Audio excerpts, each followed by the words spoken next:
Either the rapture didn't happen, or we're all going to hell. Put your hands over your nose, try to ignore that burning smell. Hello, my name is Dan Brown. My pronouns are he, him. I'm running a game called Rising Tide for the Gauntlet gaming community. Rising Tide is a Paragon playset of my own design. It's based on the game Aegon and the Paragon system. It is about direct action eco-activism, and we finished our mission last time, so we're going to do a quick mission for our last session today. I'm going to have the players introduce themselves in just a moment, but before then, in our first session, we established 3 safety tools: Open Door, Lines and Veils, and X Card. The players are all familiar with these, and so we are playing with those in effect. The Gauntlet gaming community is an online community for games, and it is awesome. So unfortunately, Matthew is not here, so I'm going to go. Why don't we? We'll skip right over Matthew. And Shane, do you mind going first? Quick intro for yourself and your character would be great. Yeah, thanks. My name's Shane. I use she and her pronouns, and I am playing Cara Rossi, also she and her pronouns. Cara is a former environmental lawyer who became disillusioned with the legal system and stopped believing that was a way to win, justice for the environment and for people around the world. And so she has taken up the gun and sort of Linda Hamilton in Terminator 2'd herself up and is ready to do some violence for the Earth. I guess I will also say that she has been starting to consider over the course of this game whether this is really the right path, but she's still pretty dedicated to the gun. What? Oh, you mean the violence path, not the eco-activism path? Yeah, that's right. Was there something in one of the first 2 sessions that you remember that was sort of like her moment of wondering whether she's doing the right thing here? I mean, I think it was just a series of things where, like, her attempts to use violence generally were not all that successful, and her, her allies were getting more done with negotiation and, right. Compassion rather than blowing things up. We really could have used Kara in the last session too, because there was this really, it was actually Matthew's character, Oscar, was kind of going around the village or this kind of hideout, or this kind of village where the People's Justice Group were headquartered, and was trying to find a way to get some leverage on them to kind of help convince them to work with these other activists who were planting trees. And he discovered this kind of legal hook, and we just felt like Kara's role there would have been really interesting to see play out. So, all right, so maybe we should try and lean into that dilemma in this session a little bit. Cool. Thank you, Shane. That was great. Harry. My name's Harry. I'm playing Greg Winslow. Both use he, him pronouns. He's an ex-IT guy for ExxonMobil, which had a personal crisis when his daughter died, and decided to take up her cause as his cause. And yeah, he's trying to make it in this world. And his success is kind of like a roller coaster a bit for him in the past couple of sessions. I mean, I think he's done okay. Like, he's accomplished what he's setting out to do. Yeah, but he had a really good kind of win in the last session over the young journalist. Do you remember that? Yeah, what that was all about? Because the Oscar and the other scientist guy, Jackson or whatever, like, jumped on motorcycles, went racing after these people, and Greg got into the armored car and said, "Okay, yeah, well, we'll keep going on." And when we finally got to the big showdown, Chloe shown up out of somewhere and was taking footage of us to try and show how violent we are, to the rest of the world through Vice.com or whatever. So he got into a bit of a a cyber showdown with her. Flew one of our drones into her drone, blowing it up in the sky.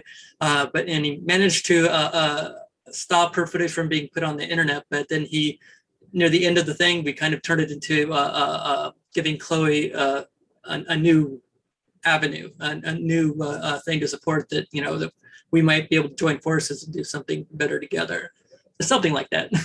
Yeah, that sounds about right. That was awesome. It was fantastic.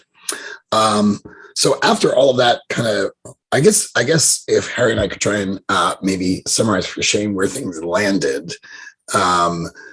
ultimately the group convinced the People's Justice, who were sort of using violence to try and disrupt the tree planting project.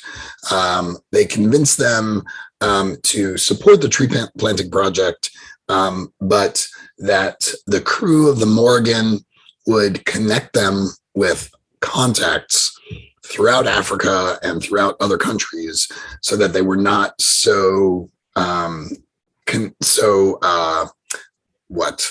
overshadowed by the international community, right? So that they could try and get the UN out of there, so that they could, I guess, serve themselves rather than sort of being so dependent on the UN. So it sort of came to this nice resolution where Harry and Oscar and Jackson introduced the head of People's Justice, Copperknife, to the head of the Green Wall project, the local head of the Green Wall project. And they kind of came to this agreement and then decided to kind of oust the UN out of there. That was my recollection. Harry, did I miss anything, or did you want to add any details to that? No, that was pretty straight on, because we're going to be using our contacts to just try and supplant the UN support so that we could get other like grassroots movements involved, stuff like that. I mean, right. It's something along those lines. That sounds awesome. Pretty well, yeah.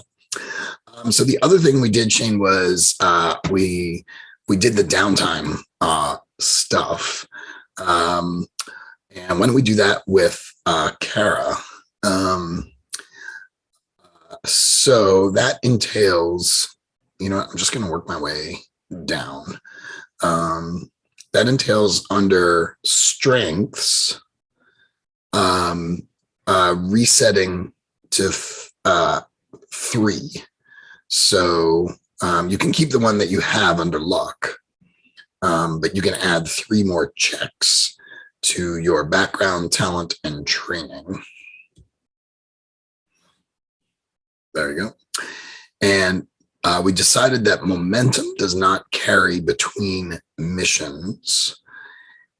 And then we decided that for assets, you can sort of, if there's something cool that you were able to grab, or some piece of information or an item or something like that, that you got out of this last mission, that becomes an asset. So for example, Harry's character, Greg, has this new satellite phone, but also has now this contact at vice.com. So is there anything that you can think of that maybe Kara was able to grab or make use of, or a piece of information, something like that? This is like quite abstract, but I know that I see that Greg has a contact, so that's a bit of an abstract asset as well. Yes. I wonder if like her moral dilemma might be an asset that she could potentially mark in a conflict at some point. That's fascinating. Yeah, let's add it and see how that works. And we then talked about bonds. So this is sort of like how you all unwound on the ship after your mission. We described a scene where Jackson was playing darts, and Oscar and Greg joined in playing darts together, and a little conversation. I wonder, since Harry is here, maybe Kara, what are you doing to unwind on the ship? And go ahead. I mean, I think that Kara unwinds by like carefully cleaning all of her guns, or at least that's how she like begins to spend her time. Maybe she like rolls her eyes a little bit at this darts game. Like, don't these people have more important things to do? Love it. But with a lurking undercurrent of, I wish they would invite me to play darts with them. Go ahead, Greg. I think it broke down into the other part, which was Greg started watching a throwback movie that he had mentioned that his daughter liked, and it turned out to be The Phantom Menace, the Star Wars movie. I think it was Oscar was asking questions about every little plot detail that you could find while it was going on, and Greg was just like so amazed that somebody else wanted to watch it and everything like that. It was just joining in and stuff. So it was cute. Awesome. So I wonder if Greg, you could approach Kara while she's cleaning her ordnance and maybe ask her a question. And I think that will then kind of establish bonds between the two of you. Once the movie's over and everything dies down a little bit, he'll see that Kara is, meticulously taking apart her weapons and cleaning them. And he'd come over and sit down and bring out his own gun and then kind of like poorly fumble, trying to take his gun apart, trying to kind of copy what she's doing or whatever like that. And question he's gonna lean over and ask is like, how are you doing? That was kind of crazy. We could have been killed back there, and I actually killed a guy. I don't have you killed somebody before? I just don't understand how I'm supposed to feel at this point. So I think that when you ask has she killed someone before, she gives you this like dead-eyed look of non-response. But then she'll say, you did good out there, Greg, but you're right. The first time, it's a lot. How are you feeling about that? And she will gently take your gun from your hands as she says this and start like both cleaning and sort of demonstratively like gesturing to show you what she's doing to try and teach you. Nice. Yeah, I think I'm doing pretty okay with it, actually. It's just that it's kind of like writing, I'm way up high a lot and then very low, and then people are shooting at you. And maybe some work with this People's Justice can, get us into more of a, logistical frame of mind. You don't have to go around killing people everywhere we go, I hope. Yeah, I think that's what I'm learning as well. So I think Greg and Kara can now each take a bond with each other. So I have an existing bond with Greg. Should I just keep that one or should I add a second one? Add a second.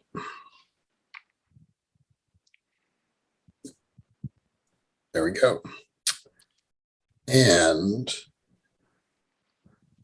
so last but not least, we reset the stress track. So you're basically down to 0 stress. Normally, you would have to check one of these guys to take an advance. But I think what we'll do is just give you an advance because everyone else has had one. And the advances are listed on Matthew's running the character sheet, but I can grab them. Playbook, excuse me. Yep.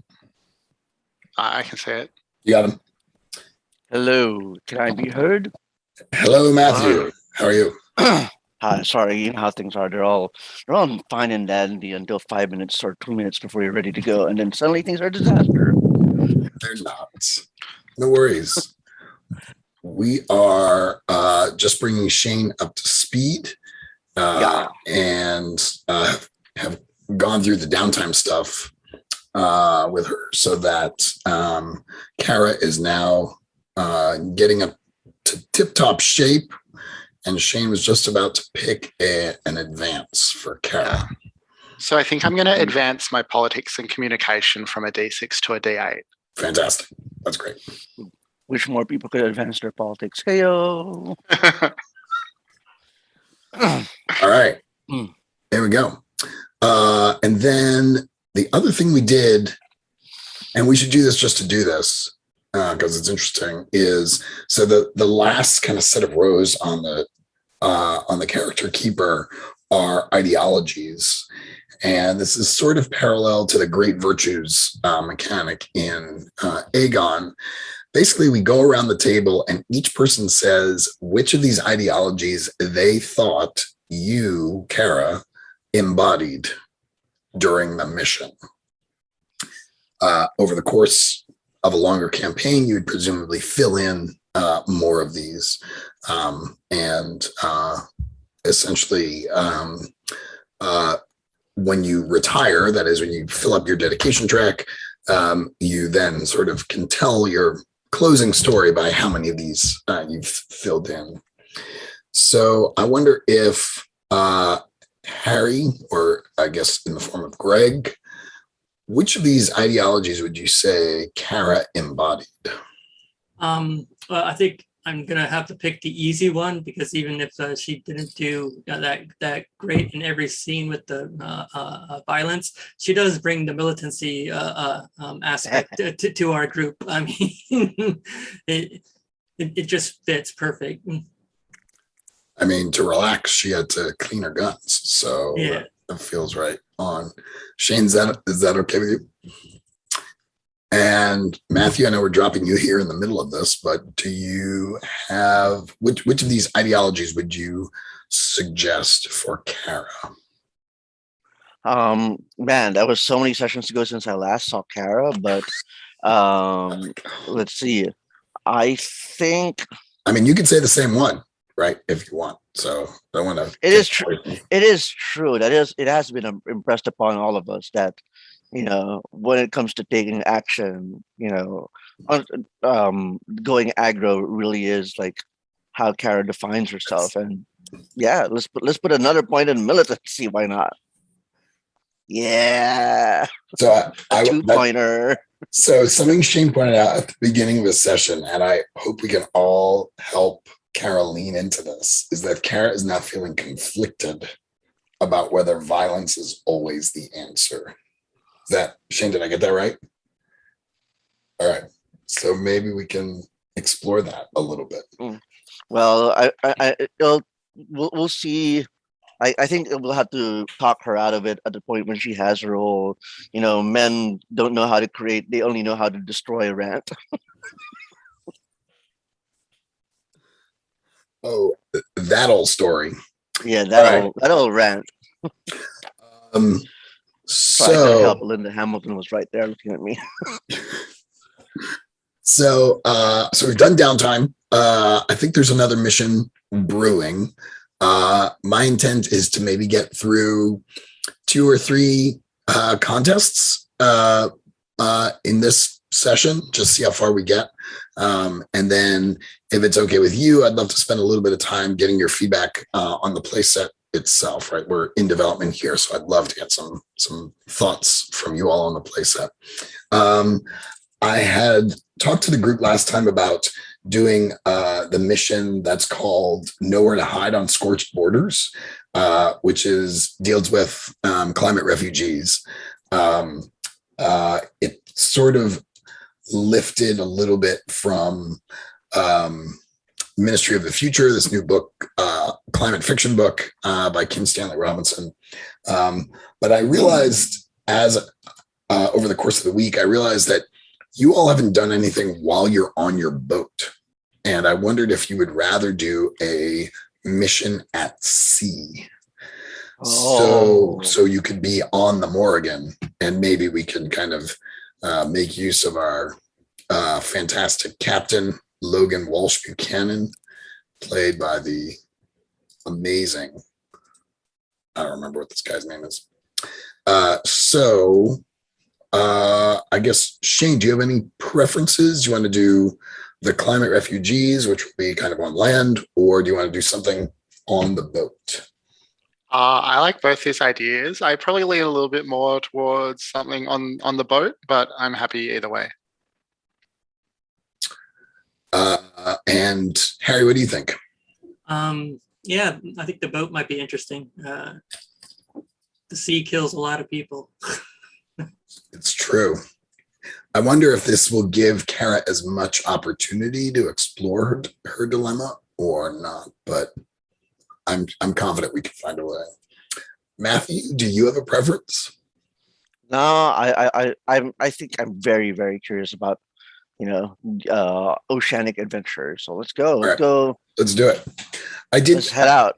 I did write a new one for that. It's the one just before that. It's called Hiding Amongst the Shadows and the Waves. It was actually inspired by a mission that I played in the previous game with Matthew on this. I think, let me just get up to speed.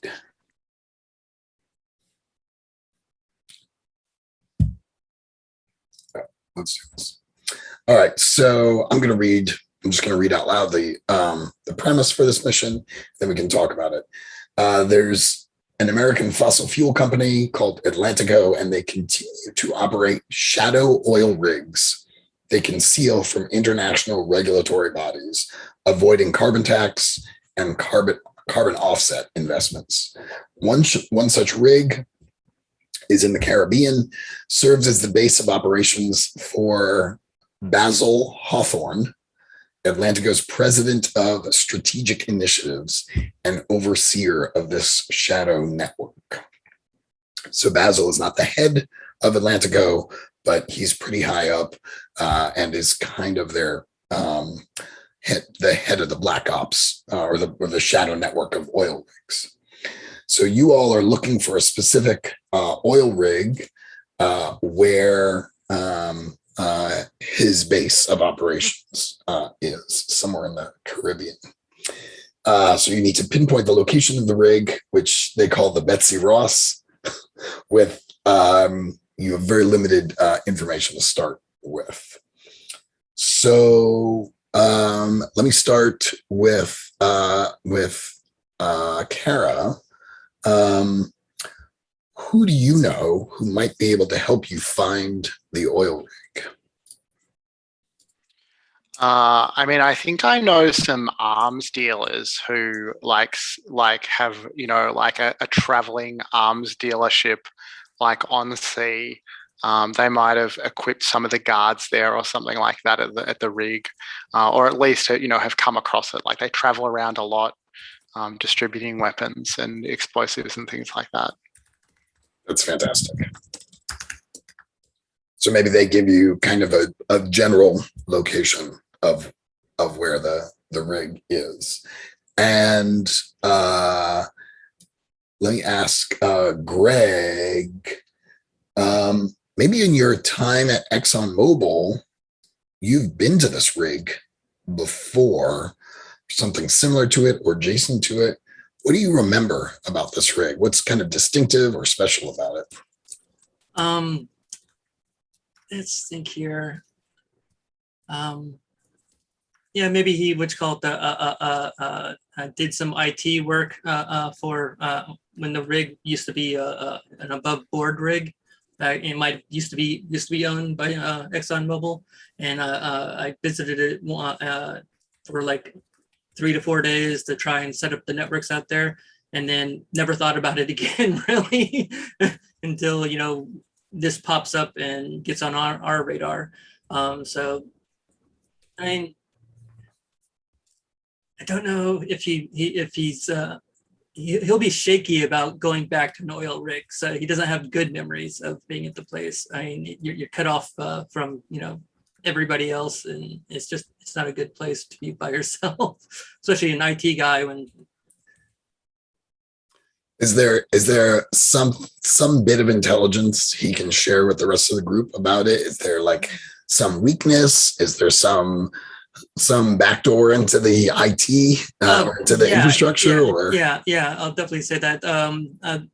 They wouldn't kick in for the most modern upgrade. So there are at least like 3 or 4, what's called the versions back. And like any IT guy was a bit full of himself and stuff like that, he always puts a backdoor in places like that. Just something to ping his IP off of for nice. varying traffic. And Oscar, what preparations do you make to infiltrate this rig? What is it that you do or you ask the crew to do to get ready for this mission? So we know loosely where they are, and Harry knows how to spot them by their ID signature or something. Is that my understanding? Yes. Yeah.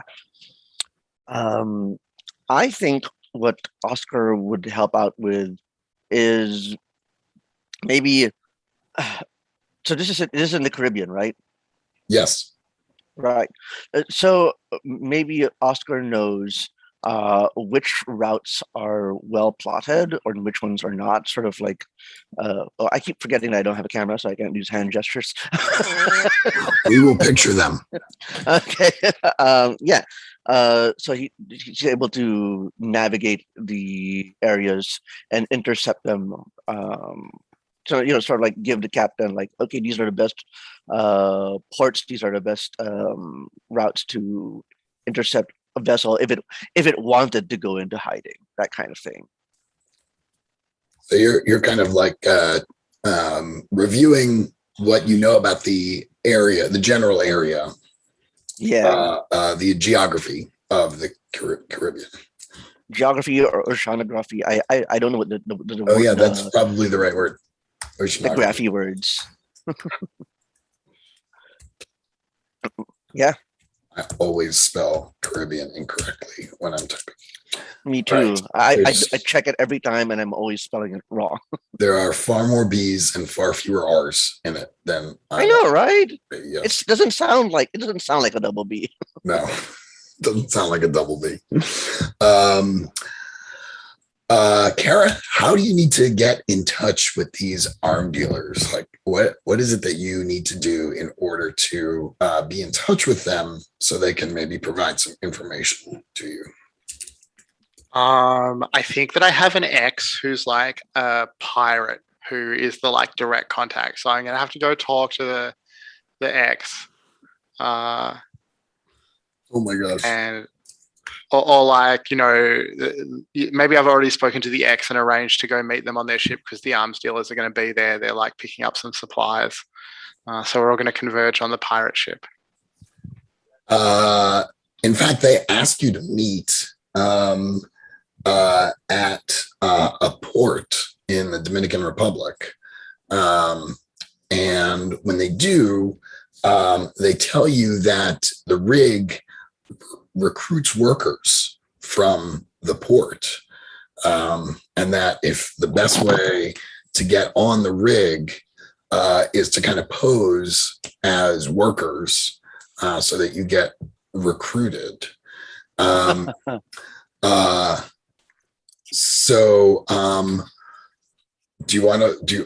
curious to sort of what's the vibe between Kara and her ex, the pirate? Like, is it sort of amicable? Is it all business? What do you think? I think that Kara is probably pretty hard to be in a relationship with, so I think there's definitely some tension. Like, I think that maybe like Kara, yeah. So I feel like Kara like doesn't generally want to acknowledge her emotions, so she's pretending that there's nothing awkward about this situation. Right. But there is some extremely obvious to everyone else tension between the two of them. Right. Like not like hostility, but it's definitely awkward. And I think the ex is like a hopeless romantic. So he's all like, Kara, you look gorgeous. I've missed you so much. I named one of my boats after you.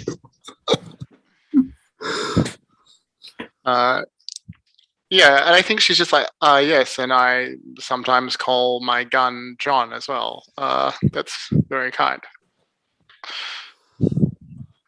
Or is there no chance we can get back together? Look, we're both married to our work. You know, that's the whole reason why this didn't work out last time. How do you see this? Like, what would it look like for the two of us to get back together? You're right. You're always right. Fine. You go be an activist and I will keep being a pirate. And obviously those two things are incompatible. Both involve being on ships, both involve being away at sea with great frequency. But yes, I'm out for reward and winning plunder, and you're trying to just save the world. Well, you could not save my heart.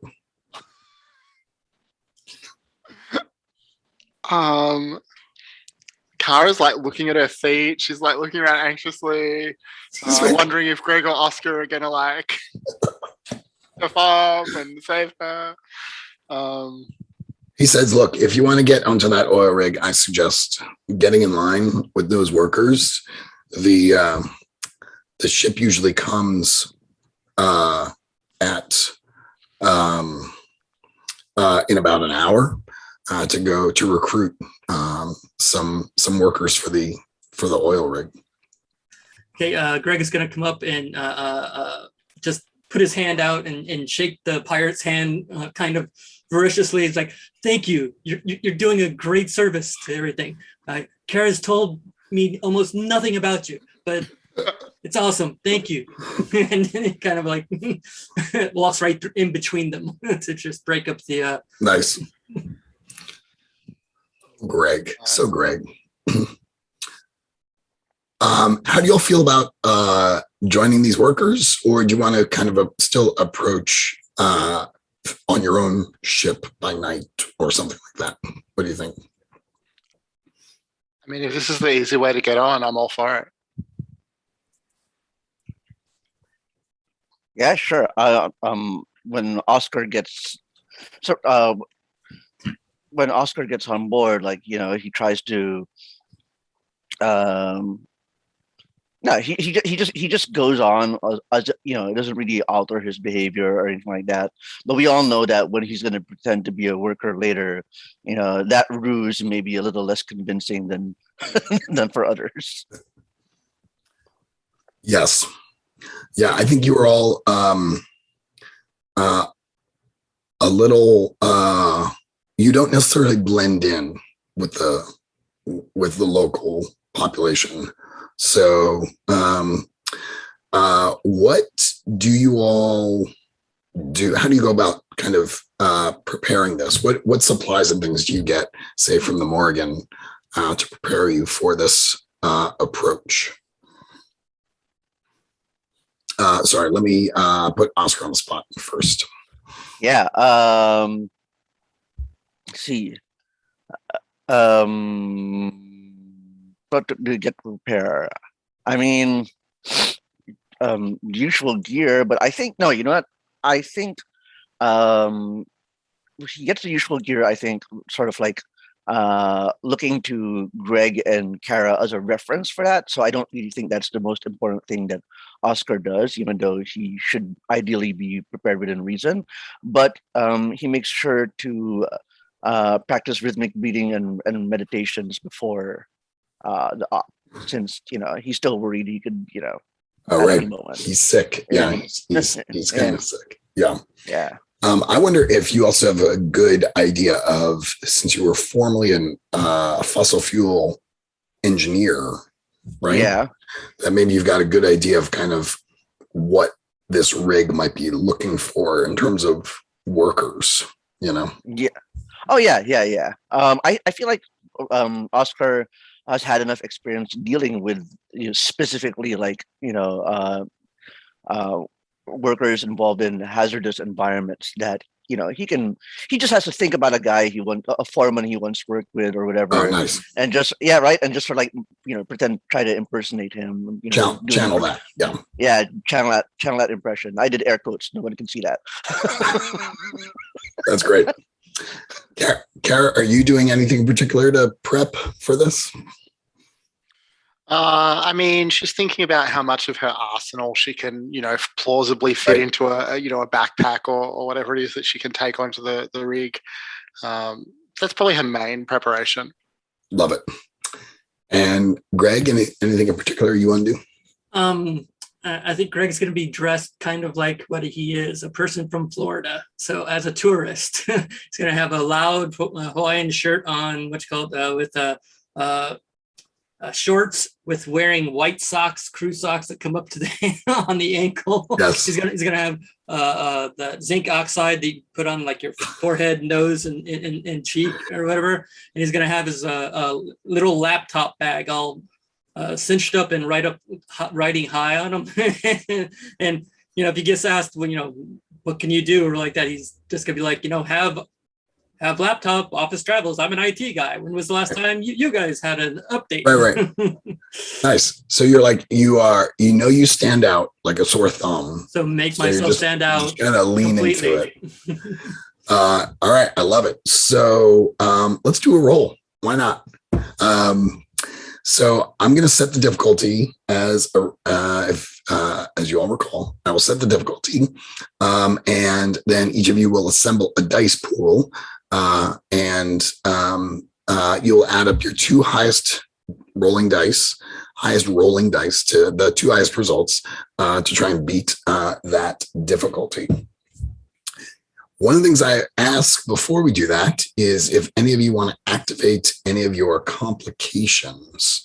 By activating a complication, you get extra experience points, but I get to add a die to my pool. So, Shane, do you want to activate Kara's complication, which is holding a grudge? I mean, I think that at some point in this series, like I want to get my complication in there, and this seems like a good moment. Like maybe the complication is that Kara is a bit stressed out because she has a grudge against the ex. Like that's just thrown her a bit. I remember when we came up with that, I was like, who do you have a grudge against? And you were like, she has a grudge against everybody. And so I feel like that works. All right. But I don't think this is like a huge, I mean, you can choose how much you want to gain. So you can gain 6, 8, or 10 duty points.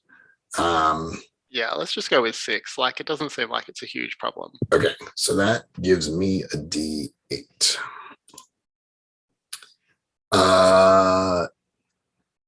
Harry, do you want to activate Greg's? Well, I don't think Heartbroken would work too well in this situation. I mean, is there any way to do like a temporary complication if I worked on this rig before, the chance that somebody might recognize me? I mean, whoa. Can you do like maybe you have an X on the rig? All X's are turning up.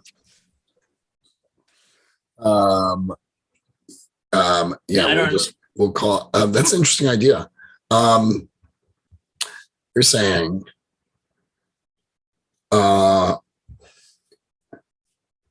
that you in a sense have a disadvantage. Yeah. And so I am adding a disadvantage die because of the fiction. Yeah. That's very much part of the Paragon rule set, but it doesn't gain you anything. So that's fine. Well, okay. I'll take myself another D8 for that. Matthew, does Oscar's illness play a role in this? No, not in this scene, I think. I'm going to add. Yeah, there's the crew, the existing crew of the Betsy Ross is not really,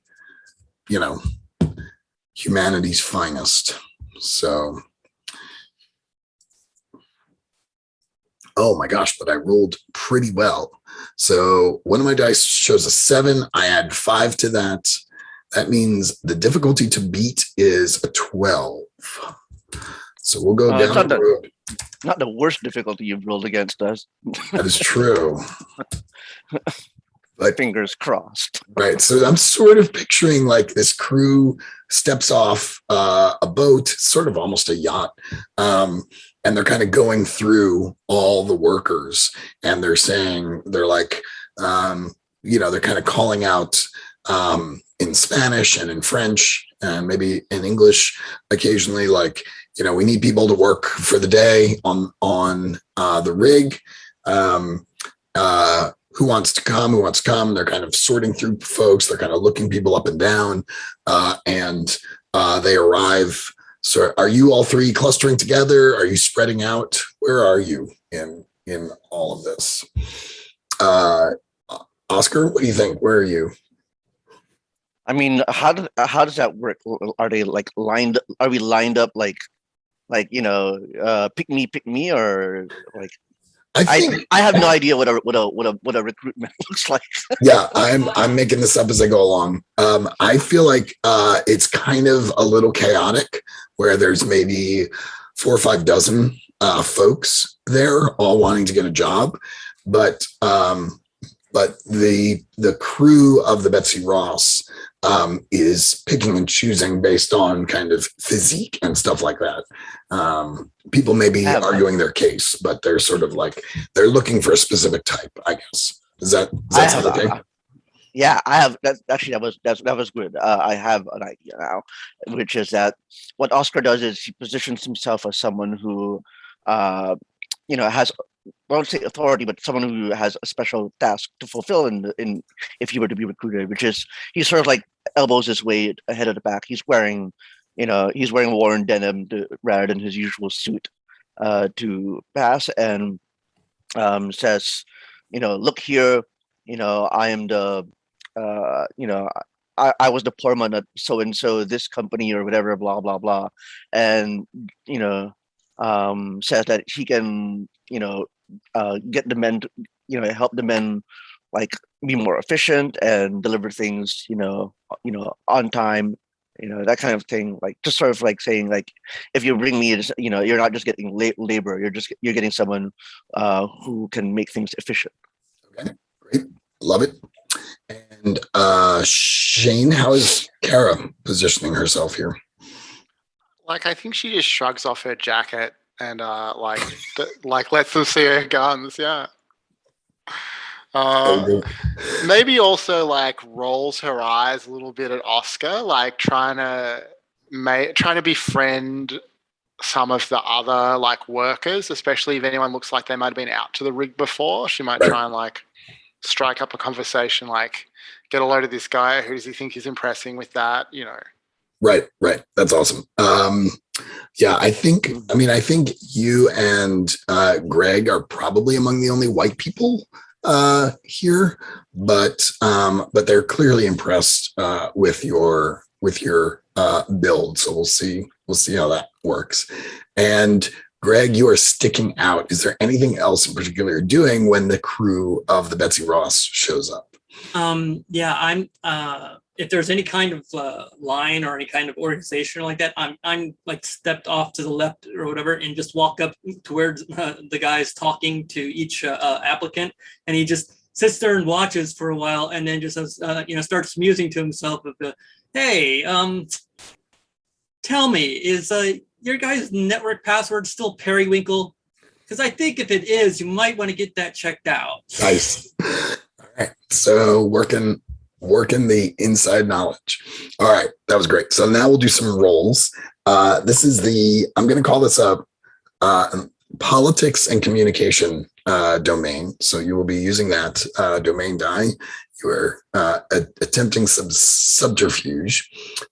So Shane, why don't we start with you? As I can walk you through this, if that's helpful. Please. We start at the top, we work our way down. So you always add your function die, that's a D6. So just as a reminder, you'll click on the dice in the dice roller, and then you'll pause, and we'll all build our dice pools, and then we'll roll more or less at the same time. So add a D6. We ask, does your value justice play a role in this? Yeah, I think so. We need to bring this Hawthorne to justice. Yeah, love it. So that's another D6. You automatically add the D8 for politics and communication. And then you have some choices to make. You can spend a strength to add a D4 to your pool, knowing that we're probably not getting to more than 3 rolls tonight. I don't think it would hurt to add one. Yeah. All right. I'll add tough because she's relying on her strength to get her in here. Totally. Yep. No one's earned any momentum yet. You can mark an asset to add a die. Do you feel like your moral dilemma is coming into play here? I'm not going to do that. And then you can spend a bond to add someone else's die, function die. So that would be another D6. Yeah, I think I'll do that. I'll add my bond with Greg because I'm a little worried about what would happen if Greg got onto the rig and I didn't. I want to watch out for him. Oh my gosh, I almost want that to happen now. So that gives you another D6. And then you can spend or you can mark stress to add another D8 to your combat and tactics. So yeah, I'll do that. All right, so I've got 2D8, 3D6, and a D4. All right, Harry, let's do Greg's. Do you want to walk through it or shall I? Sure. Let's see here. Communication D6. Revenge. It involves an oil company, so I think this is definitely gonna be on that one. I'm gonna spend a strength, but I'm just gonna spend my lucky point to see. Hopefully, it's just luck if my plan works. So that's a D4. I'm definitely going to spend a stress, and stress is a D6 or D8. Well, you've automatically added a D6 for politics and communication. Okay. So you can spend stress to add your D8. All right. Yeah. Okay. So that's a D8 for that. And yeah, I think I'm going to spend my bond with Kara. Same thing. And I think, I'm thinking the exact opposite. Except, God, I hope she gets on the ship because I don't know what's going to happen to me. And I don't. Yeah. All right. So I've got 3D6, 2D8, and a D4. Does that seem right? 3D6, 2D8, and a D4. Okay. Yeah. All right. Matthew, let's come to you. You get a D6 for your function. Yeah. Do you feel like your value equality is relevant here? Absolutely. This is Oscar trying to sort of like, present himself as grounded, down to earth, and bring himself more in line with everyone else. Yeah, with the working man. Love it. Yeah. You get a D8 for politics communication. Yeah. And now, do you want to spend a strength? Yeah, I'm looking at it. The strength. Let's see. I think slippery. I think in this case, we're saying that it's very difficult to pin Oscar down in terms of like who or what he really is. That's great. Yeah. Do you want to spend one of your assets? I don't know how those are relevant here. Maybe you could use the dozens of passports and permits to kind of help play off. So I'm going to say that will give you a D8 for your pool because I feel like that is pretty relevant. Like if you're flashing around some important paperwork, maybe it kind of convinces them. Maybe it'll scare them off. I don't know. I think maybe what Oscar has is some old certification from before that was nice. filed with him when he was a supervisor or project manager for something, and so he's using the name on that paper as him. There's no ID picture of it, just a bunch of numbers and all that crap. Right, that's great. You can spend a bond to get another D6. Wait, hold on. The asset, what do I add again for that one? Just now that I've got it in? D8. All right. Yeah. So that's 2d6, 1d8, 1d4, 1d8. Got it. Yep. And a bond. I don't feel like a bond is really in play right now. It's, Okay. doesn't seem. It seems like Oscar's doing this not intentionally, but sort of like it feels like he's separated from the rest from the other two. Right. Yeah. And then the last choice is whether you want to mark a stress to add. You only have d6s to add, so you would marking a stress would add a d6. Yeah, let's add a d6 here. So I've got 3d6, 2d8, and a d4. That's right. All right. Shane or Harry, do you want to add any more dice or do anything else? All right, Shane, you can let it rip then. Let it rip. Sounds unfortunate. Nice. So recall we add the two highest rolling dice. So that's a 6 and a 7, and then add the d4. So that's a really good roll. That is a 16.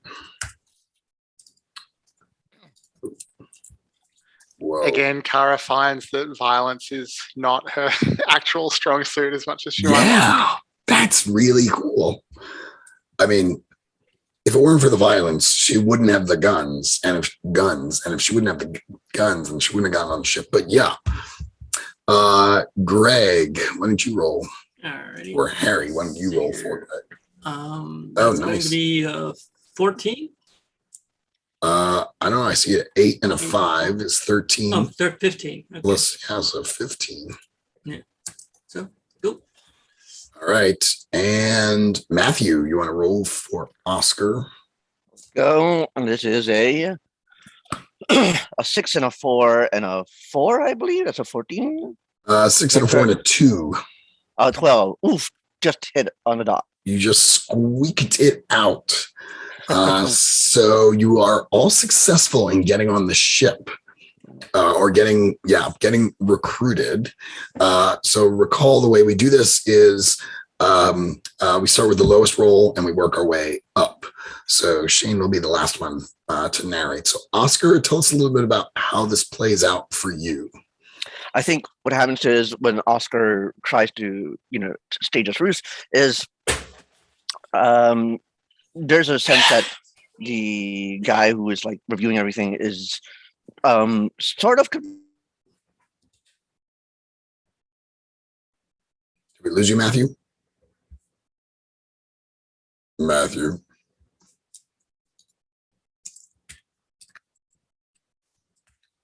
Oscar is still wearing belt, is still made of good leather.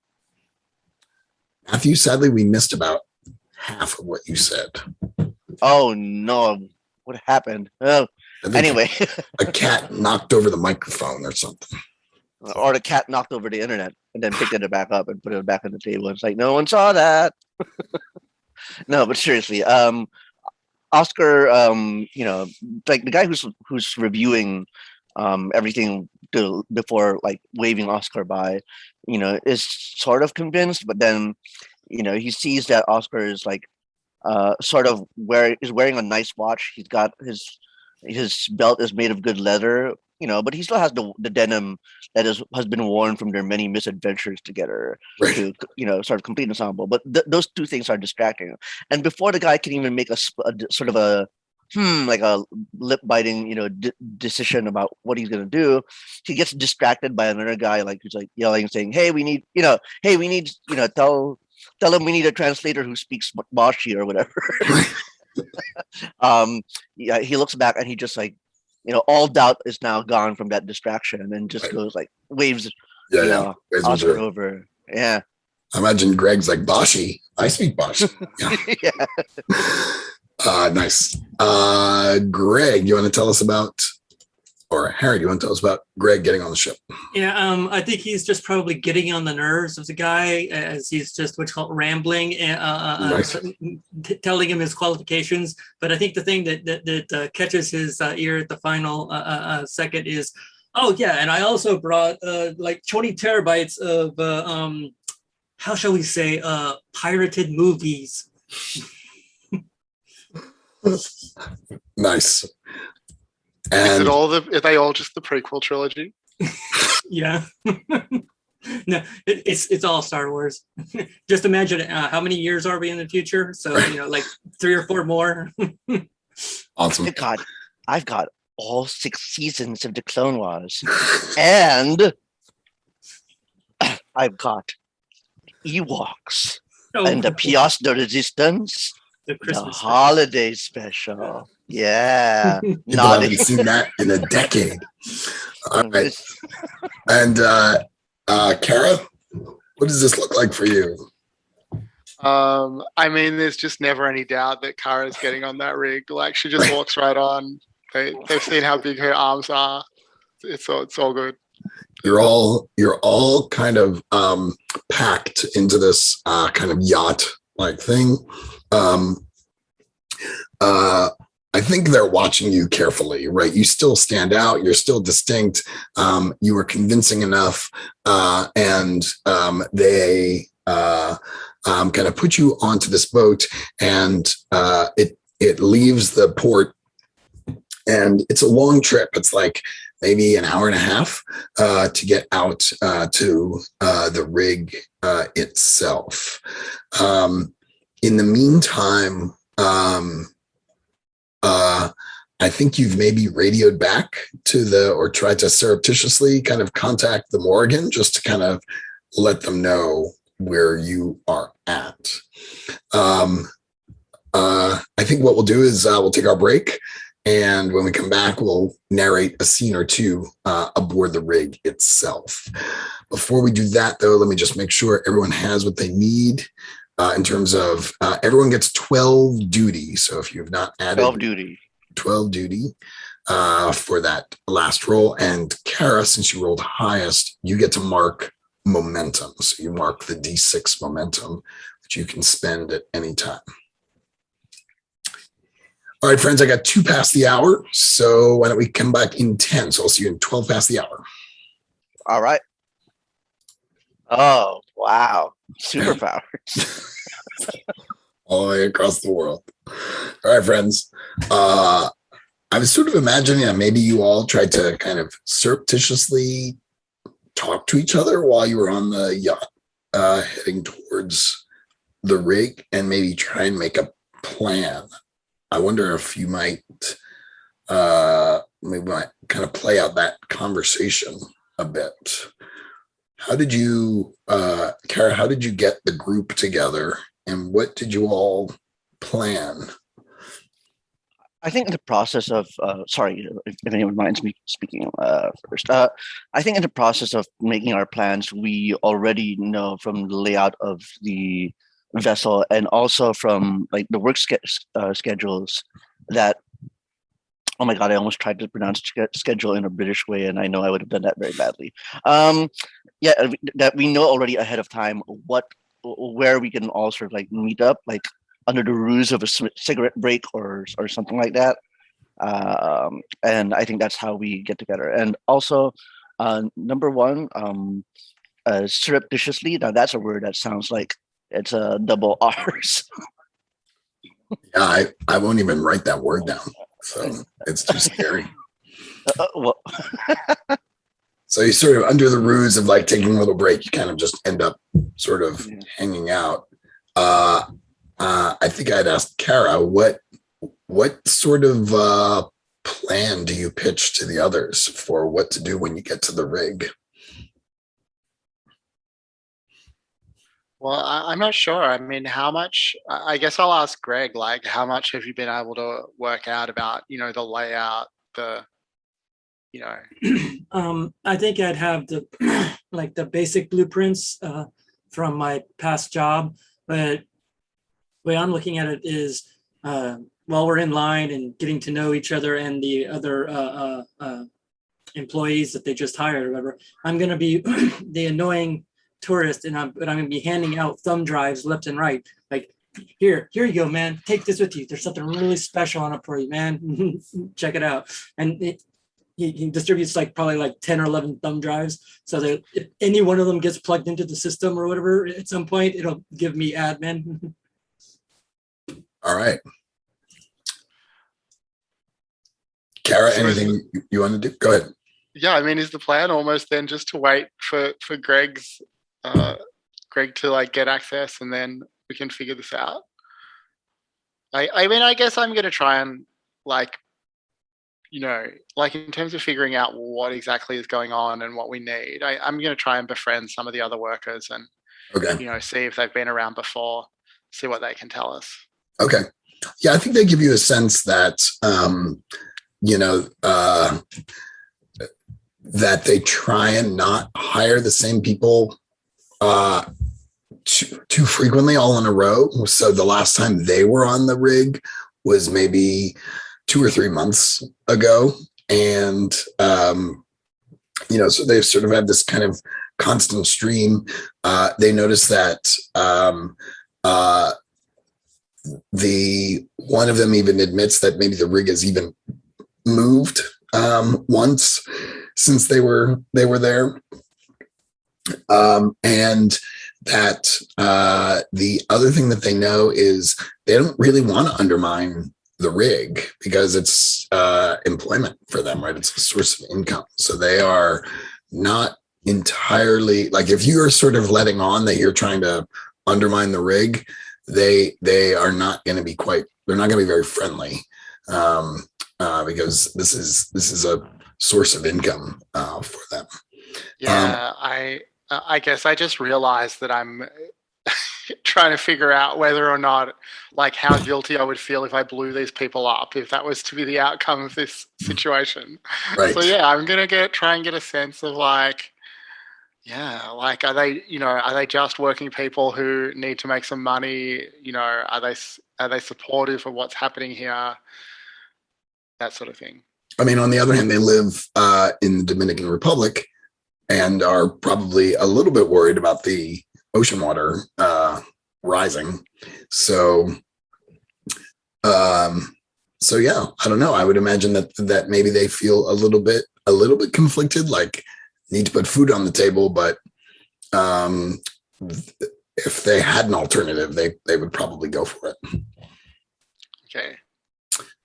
All right. So what's the plan though for when you get on the rig? Do you guys do the three of you sort of make a plan for what you're going to do once you get there? I'll ask anybody, but I don't know. Greg, do you have an idea? I think we definitely want to get Kara into the armory or something, or get access to more sensitive parts of the rig that we can booby trap with small explosives or something like that. It doesn't have to be a huge explosion. We don't have to blow up the whole rig. We can just stop it from working. As a reminder, this is one of a network of rigs that exists, and this is sort of the headquarters. So there may be information on here to help you all kind of take down this entire network of rigs. Too. Caro, did you want to blow it up? I mean, I don't think I want to blow it up. I think I potentially want to execute Mr. Hawthorne. I say Yes. this, I kind of I say it uncertainly to Oscar and Greg, like to sort of sound them out on whether that's, whether they're okay with that. Cut the head off the snake. I mean, it's not my preferred method, but if you're doing the shooting, I'm good with it. Yeah, and Oscar's like, look, from what I gather about this guy, he's had many chances to change his ways, and it doesn't feel like he's gonna stop looting and polluting anytime soon. So All right. So maybe, Kara is going to look for Hawthorne, right? Kara's going to kind of try and take down Hawthorne, and maybe Greg is going to try and break in to the network to try and get some more data about this collection of oil rigs. Did I get that right? Yeah. Oscar, what's on your mind? What are you thinking? Sorry, what For was the question? what you're going to do when you get on the rig. Oh, I think when he gets on the rig, just to sort of mingle with the workers and try to see if there's anyone who might have a vested interest in like protecting or keeping our mark safe. I also wonder if Oscar's well positioned to say, you don't have to work here. There's other things that you can do, and maybe connect them to other opportunities. Oh, do I actually have a supervisory role now on this ship? Well, I don't know. Because you tell me that I am empowered, and I will make sure they get assigned to duties on the other side of the ship when the ship goes down. Yeah, I mean, I feel like one of the things that Kara's wrestling with is this idea, like, not everyone on this rig is a bad guy, right? Not everyone on this rig is here because they're greedy or don't care about the earth. They just need to put food on the table. So yeah, maybe Oscar is their way of getting out from there. I think you. I'm sorry. No, go ahead. I think you arrive on the rig, and immediately you're kind of shuffled off into different directions.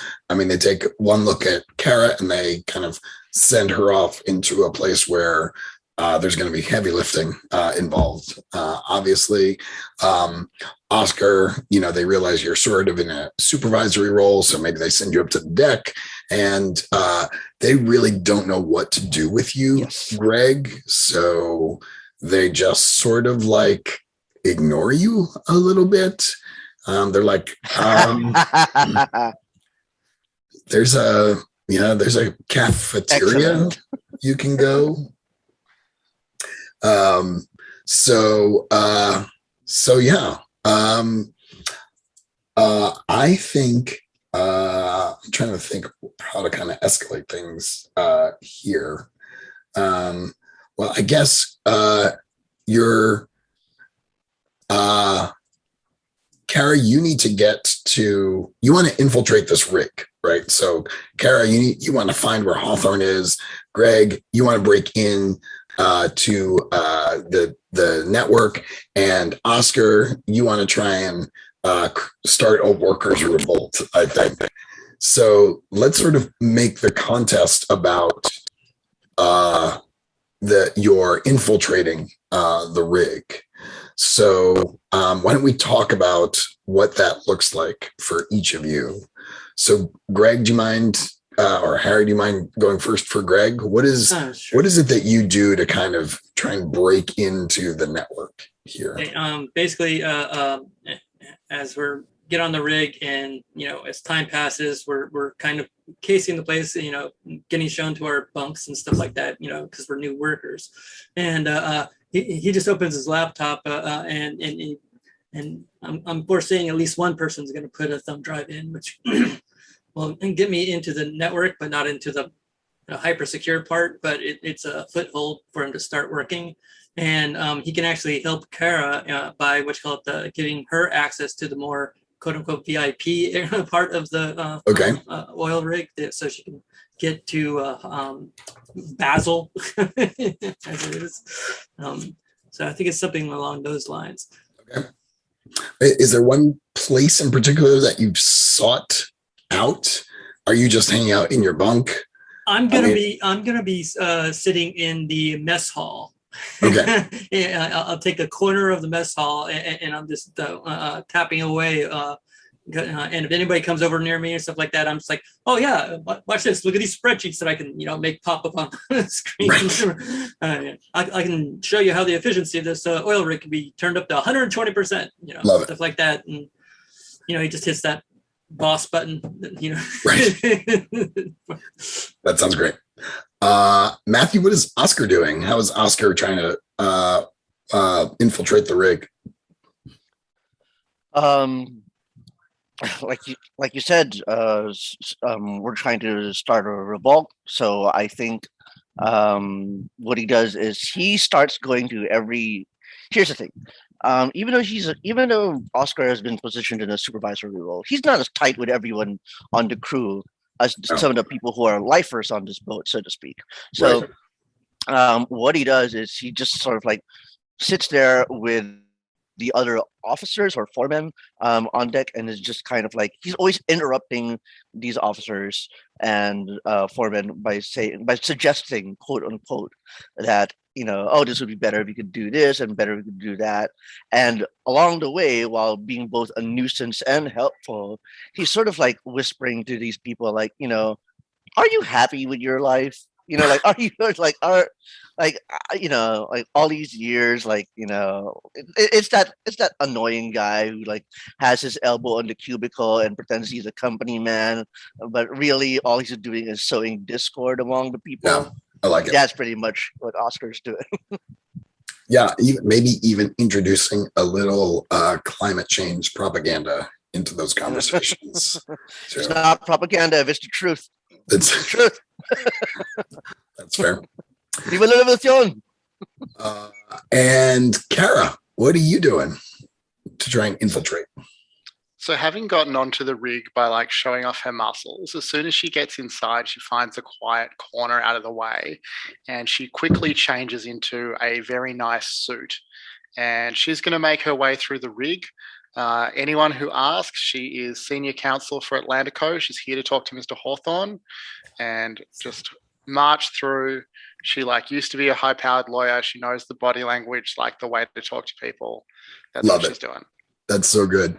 I almost picture her like opening the backpack that she brought, and there's like the folded up suit and a gun next to each other. And it's like this sort of dichotomy moment where it's like, got to use the suit for this one. And I love that.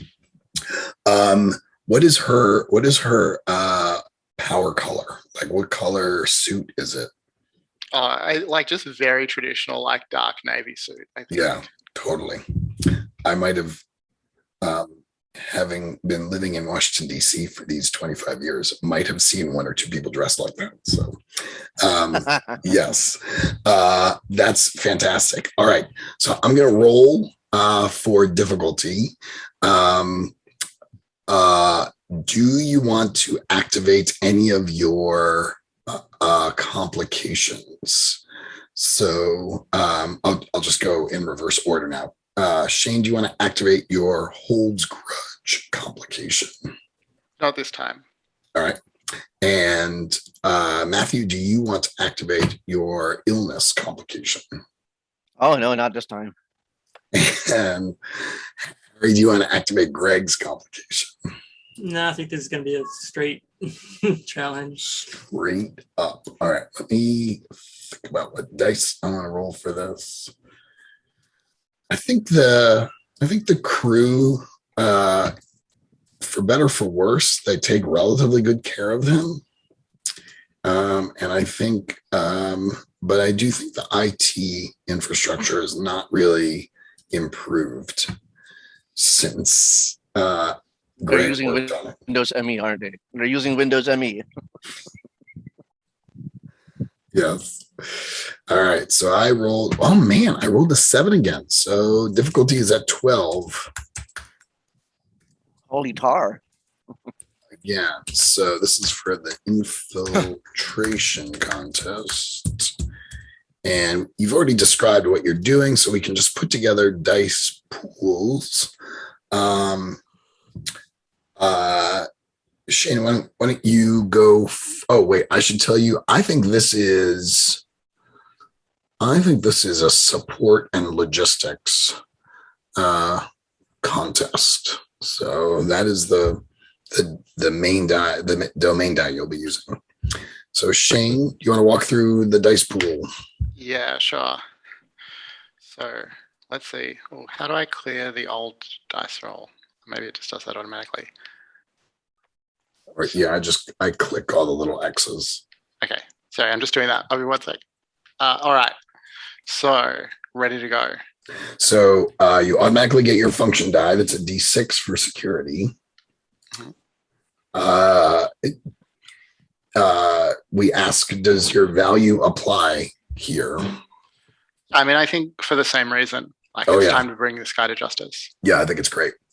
That's another D6. You get a D6 for support and logistics. And then you can choose to spend a strength to add a D4. Yeah, so I want to spend law here because of the way that she's approaching it.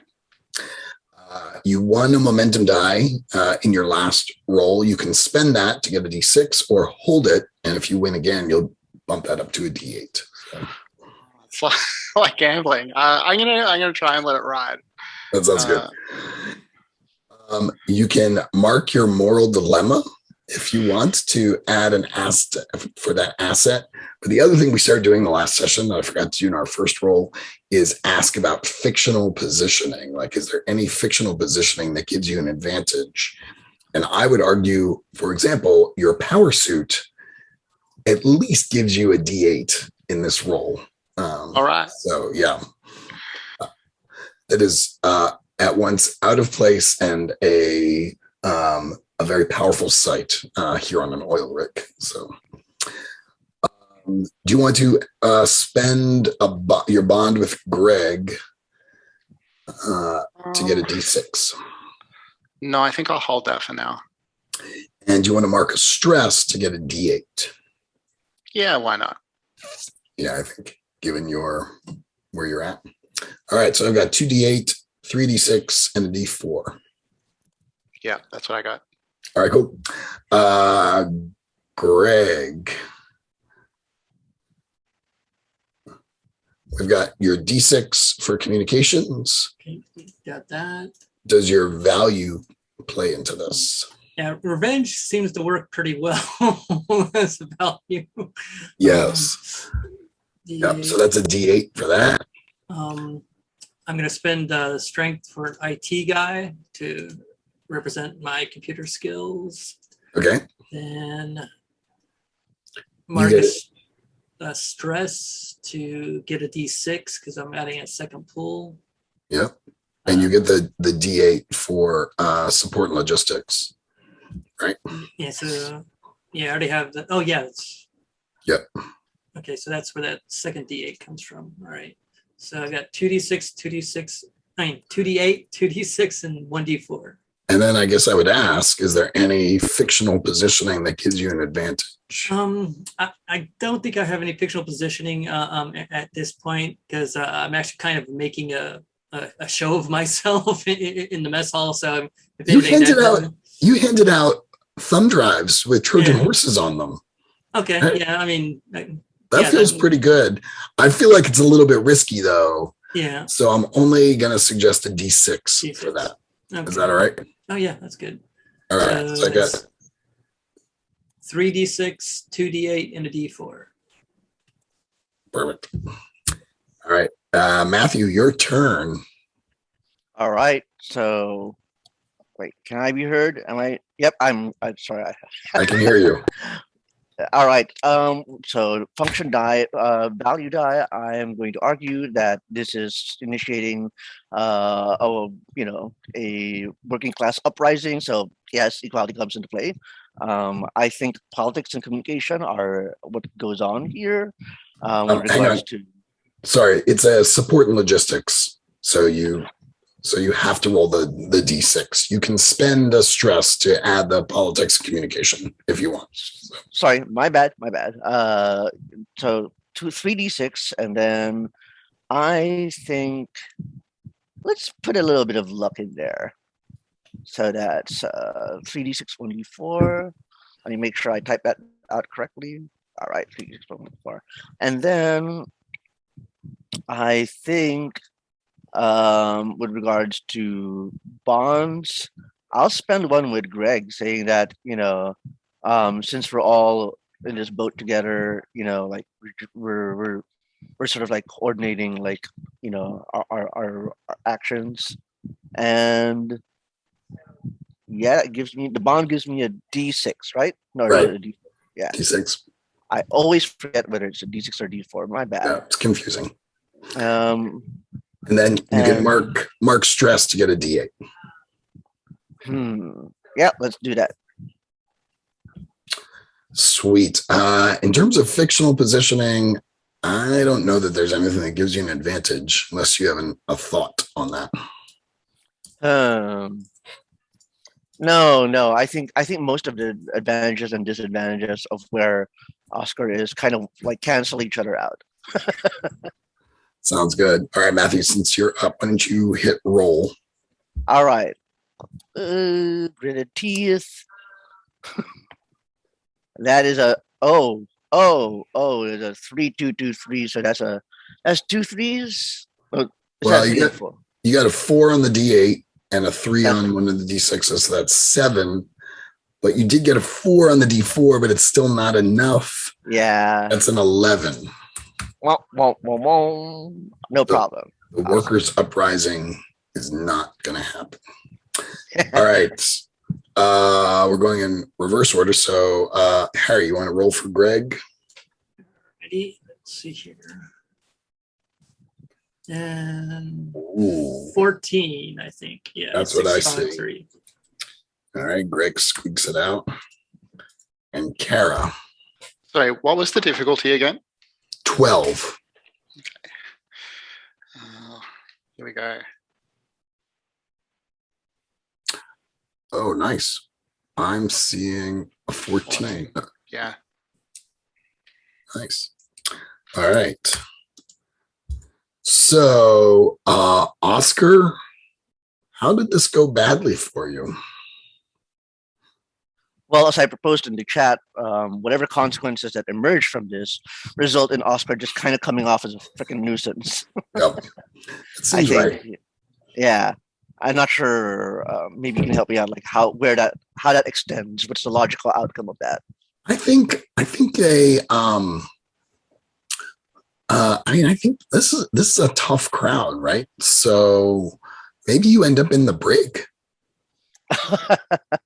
The safest place in the ship. Yeah. I mean, I feel like they're just like it's very transparent what you're trying to do. And so once you start kind of getting into the climate change stuff, they're like, come on. And they hustle. Read the room. Yes, read the room. Maybe they're also sort of fearful.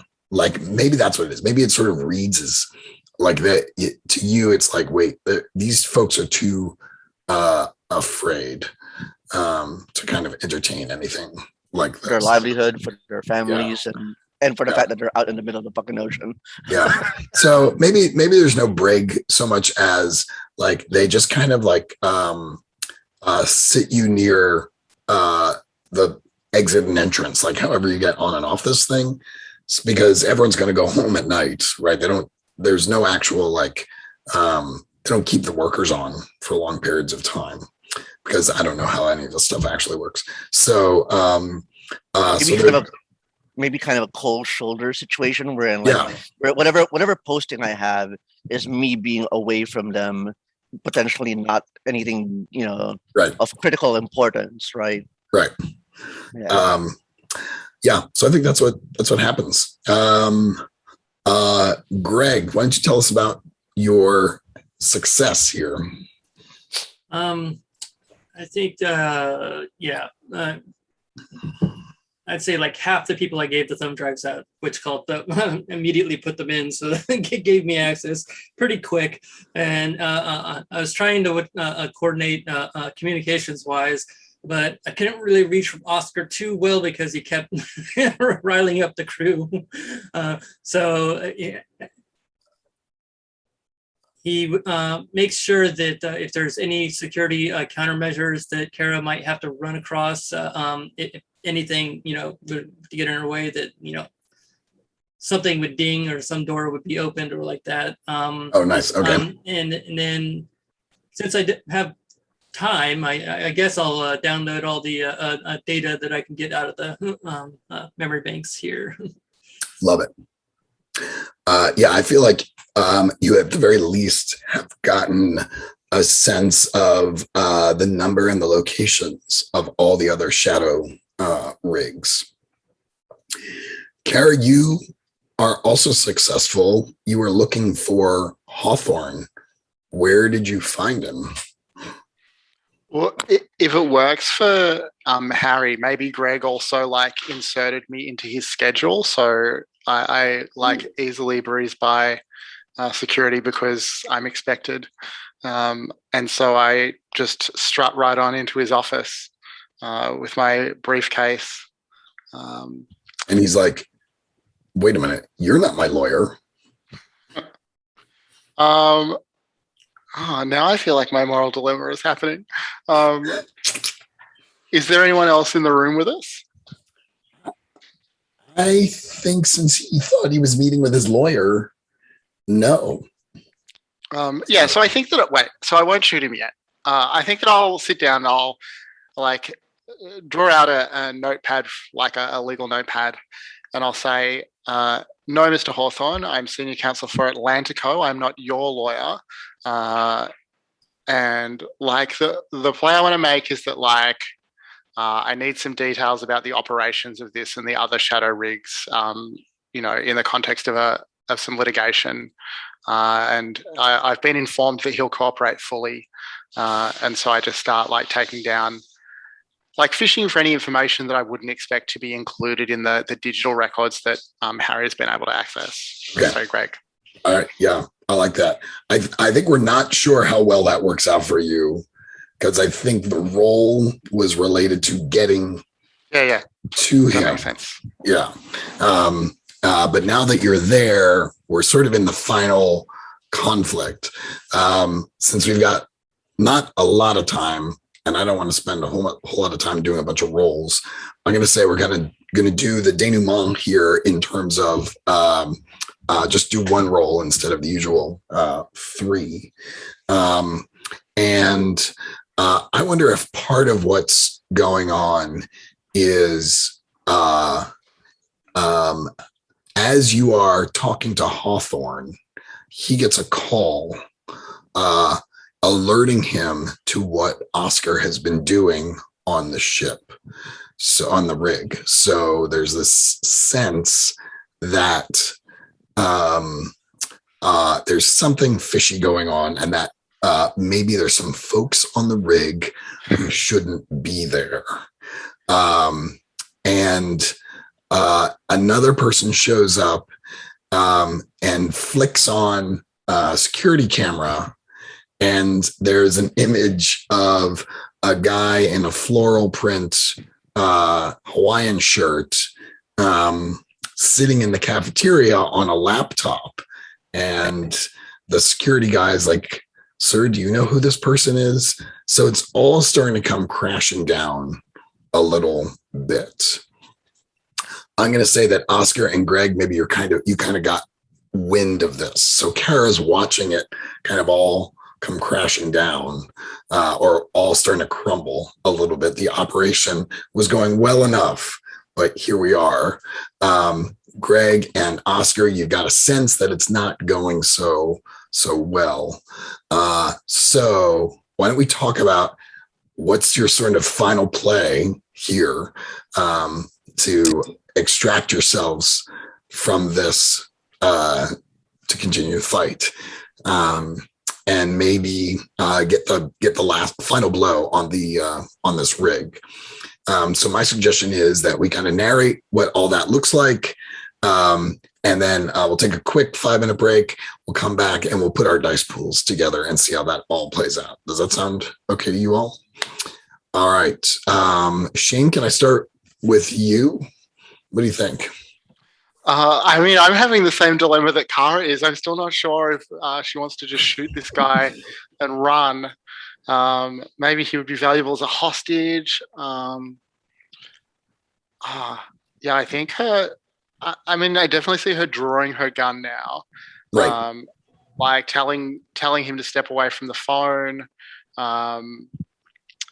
and then like she starts to reel off a list of his crimes against the earth. You know, telling him that the sentence has been handed down. But I mean, if it's going to work, like I would like to roll dice to see if she like can bring herself to do it, or if maybe the success is to like not kill the guy in this context. Maybe the success is to take him hostage. Like he would be a valuable asset, right, to the Morrigan. I love that, and that maybe failure is you couldn't pull it all together, so violence ensued. Does that sound okay? Is that what you're going for? Yeah, that sounds great. All right, that's awesome, fantastic. Greg, the house of cards is starting to crumble. What is your play here? I think what it might look like is he sees a couple of heavies come into the mess hall, and I'm like, okay, I think our jig is up. And he grabs his laptop. No, he's running with it open. Oh no, I said he knows his stuff. So he'll close the laptop and bring out the sap phone that he's been playing with for the last several days since the last mission. Yep. And he's putting in the sequence that that activates the beacon to the ship to get the ship coming to pick us up. And I'm going to be headed to the brig to try and meet up with Oscar, because I have confidence in Kara that she's going to get to the exfil point on time. Nice, love it. Yeah, so you're trying to signal.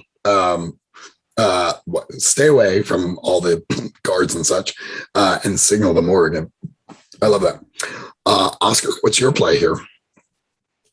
I think with Oscar, sort of like from a strategic standpoint, taken off as an asset to this mission, will proceed coordinating with the Morrigan so that it can come into the horizon and sort of like parallel the ship. Okay. And as an opportunity to either board on it or whatever. Okay. So you're coordinating with Morrigan crew. Okay. I wonder if that sounds great. Since we have a few minutes before the top of the hour, why don't we put our or actually let me roll for difficulty first. So things are getting pretty stressy for you all. Do any of you want to activate any complications? I think now is a good time to activate a complication. Yeah, let's have some complications. All right. I mean, if I'm trying to resist my urge to just kill this guy, then my grudge against him seems like a relevant complication. Yeah, I think, do you want to, so starting with you, Shane, do you want to gain 6, 8, or 10 duty? Let's say 6. I don't want to make it too hard. All right. So that gives me a D8. By the way, if you did not, I think it's Harry and Shane, if you did not add 12 to your duty from the last roll, you should, and both of you should mark momentum.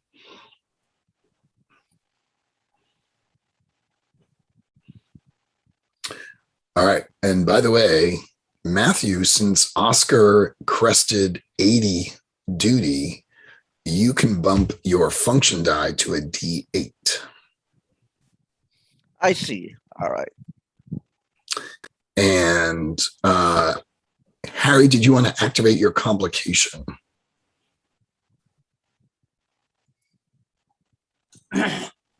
Yeah, it seems like I took a really good value that it can be used in almost every situation, but I think the heartbreak thing was I might have wanted to do a better complication than that. I mean, it fits for his backstory, but it's something that would be more functional to bring into the game. But I don't really see it where I could put it in this one. If we can figure out how, the advantage is you would gain at least enough duty to bump up your communications die.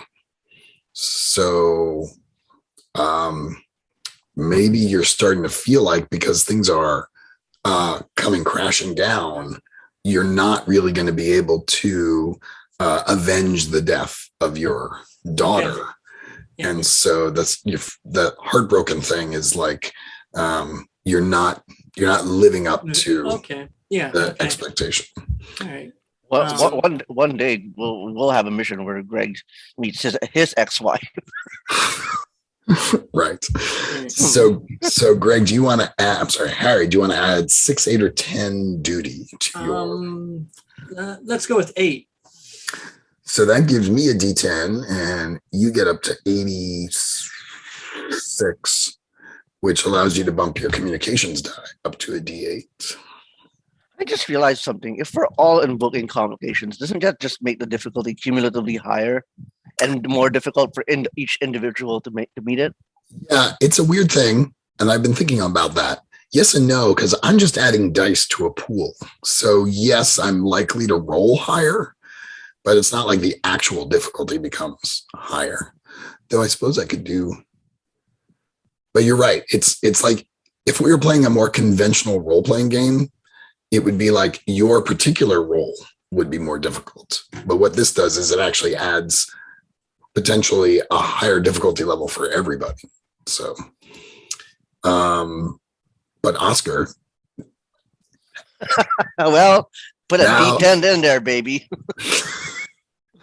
All right. So you're going to take 8 points, and I'm going to add another D10.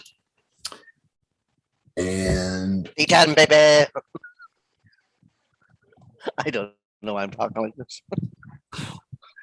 All right. So I'm rolling a lot of D10s, friends. This is it. And I rolled like crap. So the difficulty level, see, this is the thing. The difficulty level for this, arguably the scariest thing you've faced yet, is only a 10. So. But it could have been a 30. Well, it could have been a 15. That actually could have been the highest. All right, friends. Let's throw together some dice pools real fast. Let's roll some dice, and then we'll take a quick bio break, and then we'll narrate what happens. So Shane, you want to go first? Oh, by the way, I'm going to let you all pick the domain. I'm telling you right now. So you can all pick which domain you want to use for this contest. All right. I just want to let you know right now that my internet is misbehaving on my end. I think it should hold out, but now I'm worried. Am I going to suddenly disappear off the last die roll? We'll find out. Do you want to go first? Sorry, did no one understand what I said? No, we understood you. Okay. No, go, Shane. I'll go work out my math over here. Okay. In silence. All right. So I get my function die. Justice. I mean, I say that I get my value die for justice because she's really wrestling with what's the right thing to do here. Do we buy that? Yeah, totally. Right. So she's like trying to fight her way out pretty much. So I think combat and tactics does make sense as the domain. I'm okay with that. Sounds good. D8. She is going to use her militia training. So sorry, that's a D6 as well, right? That's a D4. Right. Yeah. Going to spend my D8 in momentum because why wouldn't I? It's the last roll of the game. Yes. Yeah. Going to mark my moral. Wait, did I use my moral dilemma already? I didn't. So I'm going to mark my moral dilemma. So I get to choose what level die based on how relevant it is. And this feels like very relevant. So why don't you take a D10 for that? All right. I don't have enough fingers for a D. Here, I'll put that one up. There we go. Right. Can I say that I spend my last bond with Greg because I'm worried about all of us. Like I'm trying to get us all off here safely. I'll mark stress because it's definitely a hectic. Oh, sorry. The bond with Greg is a D6. It actually, because Greg's die went up, you now get a D8 for Greg. Amazing. And I'm going to mark stress for another D6. You can. Do you have 2D? Hang on.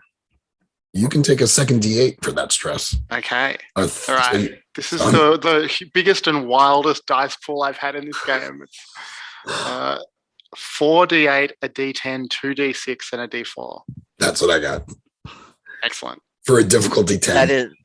That is indeed wild. Now I'm scared that I'm going to blow it, but yeah, it seems like Don't I'm talk. paying for it. Shane, don't talk like that. All right, Oh, Harry. it's when you express confidence that it's dangerous.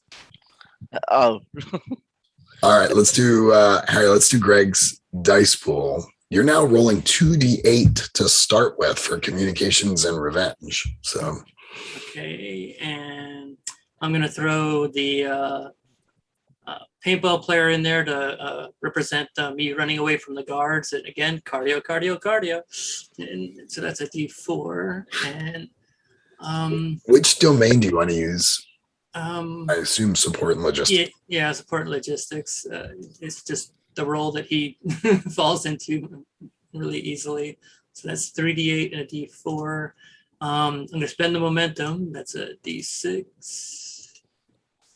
And let's see here. I'm going to spend my bond with Oscar to represent me, which called trying to come over and get him out of the brig. That's Make sure another. he gets to the. Go ahead. Okay, yeah. And so that is a That's a D8 because D8. because his function die is now a D8. So okay, and then mark a stress to add a D6. that's right. And I think that's it. The sap bone as an asset, would that be thrown in there? Well, it was already marked. So Okay, yeah. okay, all right. Okay, then yeah, I think that's good. So I've got 4d8, 2d6, and a d4. Okay, 4d8, 2d6, and a d4. So, okay, all right. All right, Matthew. Let's do Oscars. sure. Let's see. I've got 2D for the engineering and the domain, and then I've got 2d6 for the value and the I spent on stress. Yep. And I've got a 1d4 from using where's that? The strength of slippery. I don't know how you justify that, but I'll give it to you. You there? And roll. Hello? Hi. I can hear you now. Good. Okay. So that's 2d8, 1d, that's it. That's all I got. 2d8, 2d6, 1d4. All right. Do you want to mark stress? Do you have another d6? Oh, you did that already. Came from a d6. Right? Yeah, you did that already. Yeah. All right. Matthew, why don't you roll while we got you? All right, sure. That is Whoa. a 7, a 6, and a 4. Yes. Nice. I'm so sorry to say that I've been rolling with this system with you for a while, and it's only occurred to me now that it's count 1 die from each row. Maybe it could be. What if but your 2d8s might roll very high? You never know. Yeah. It's complicated. Like at least 1 die from each row. All right. Greg, what did you roll? Let's see here. Wow, 17. Okay, here we go. 8 and Oh. 8. 16 plus 2, 18. Whoa. Holy- Look at these rolls. These are monsters. I can't compete with this. I bet you can. You've got a D10 in your pool there. All right. Are we ready for me to roll? Yeah, go for it. Shane expressing Ooh. maximum anxiety. What Okay. I happened? just rolled a fucking 20. This is not Dungeons and Dragons. Holy! All right, Look at friends. Shane's ploy to express maximum anxiety in order to max out her rolls has clearly worked. I love this. That's what I have in my I will notes. remember. I will remember this technique. All right, so I'm right at the top of the hour, so let's just take 5. So I'll see you all in 5 minutes, and we will narrate the hell out of this thing. All right. All right, Oscar, tell us about your coordination. It sounded like you were coordinating with the Morrigan. What did that look like? I think what happens is once he's on a secluded, well, a sort of like, excuse me, a sort of removed part of the ship, not having been able to get done what he wanted to get done, he takes this opportunity to take out his cell and contact the Morgan and sort of say, like, look, these are their vulnerabilities. This is what we're going to do. And the Morgan is able to, like, as weird as it sounds, like, catch up and sneak up on the vessel and maybe run parallel to it.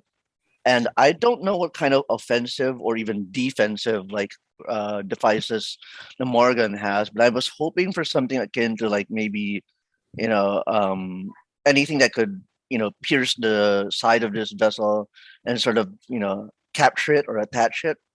And if that's not within, like, the functions of the Morgan, then we'll just unleash the submersible drones to, threaten or, basically put pressure on the vessel. Does this vessel have a name? I keep saying vessel. I'm tired of it. It's an oil rig, and it's that's right, the as Betsy Ross. The Betsy Ross, yeah. Yes, all right. I'm sorry, I forgot for a while. That's quite so, right. Yeah, the Betsy Ross. Yeah. Yeah, I like the idea that your presence has been enough of a distraction where the Morrigan has been able to kind of sneak up sort of just below the radar a little bit, and kind of unleash whatever ordnance it has. I sense not much, but maybe just enough to disrupt this rig to the point where it's starting to list in the ocean. Willow, you're distracting them. That's all right. That's all right. Your thumb was blocking, so it's good. It's starting to list in the ocean, and it's not going down so fast that people can't make their way to life rafts, for example. But it is no longer functional as an oil rig. Love it.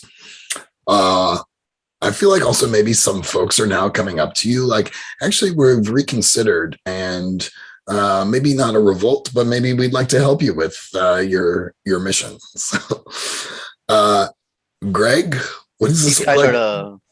These guys who come up and say they're going to help. They're the main characters of their ocean rig drama, right? But not the whole crew. Yeah. All right. Greg, what does this look like for you? Okay, so it's gonna be a little Benny Hill like in the fact that he's running and staying basically one step ahead of these guards along the way. And the main reason is because with access, he's doing stuff like setting off sprinklers in this one room, setting off halon fire extinguisher in this other room. Things that just lets him get by the skin of his teeth. He's gonna finally catch up to Oscar when he's got the crowd of people around him, and he's also gonna get on communications with the Morrigan and make sure that we're at the right spot to exfiltrate. And so I'm gonna also make sure that there's a direct path from where Kara is to this location as straight as possible. Nice. Yeah, to make it easy for her to exit. Yeah, I love that. I also feel like, you all rolled so well. I feel like I want to give you some extra goodness. Like, yes, you've got kind of a map of all the other rigs, but maybe you've sort of downloaded some financial books and things like that. some correspondence, things that you might be able to send to Vice to really start to take down Atlantico. How does that sound? That sounds good. One tiny little small thing at the end, though, is I'm flying one of our drones in the air, and I'm sitting there, playing with the remote control, flying it directly, and it's going to be hitting the flag at the top of the oil rig. Nice. It's the Betsy Ross. Right. Take out his flag. Yeah, it gets this nice kind of banking shot, of course. Fantastic. And Kara, bring us home. So I think that Kara gets to like the end of this like recitation of his crimes, and like has the gun pointed at him, and like her finger sort of trembles in the trigger guard, and finally she says, "This is your lucky day," and she tucks her gun angrily into her holster, and she grabs him by the collar and starts dragging him like down the hallway towards the Morrigan. She says, if I'd met you a week ago, somebody would already be scraping your brains off the wall of your office. Nice. I'm going to give you something that you never earned, and that's a chance to redeem yourself. And along the way, there'll definitely be like some action scenes of her, like, disarming. Yeah, exactly. Yeah. Like the guards are coming along the way. But eventually she makes her way back to the Morrigan, throws Hawthorne over the side before she jumps in herself, and looks at Greg and says, "Nobody got shot." Well, I didn't shoot anyone. That's good. I mean, you're making strides. We're all making strides.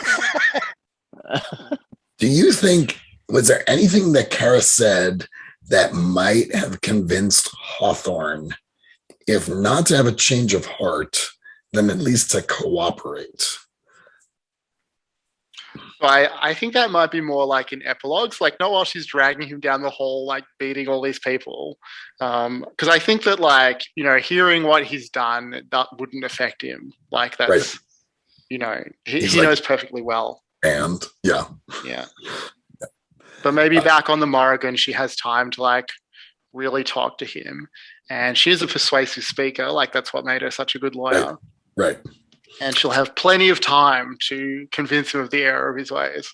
So yeah, that was great, friends. I really, I love that. And I'm sort of picturing Kara kind of pushing her way, taking a moment to kind of knock out a guard or two, all while this oil rig is kind of listing.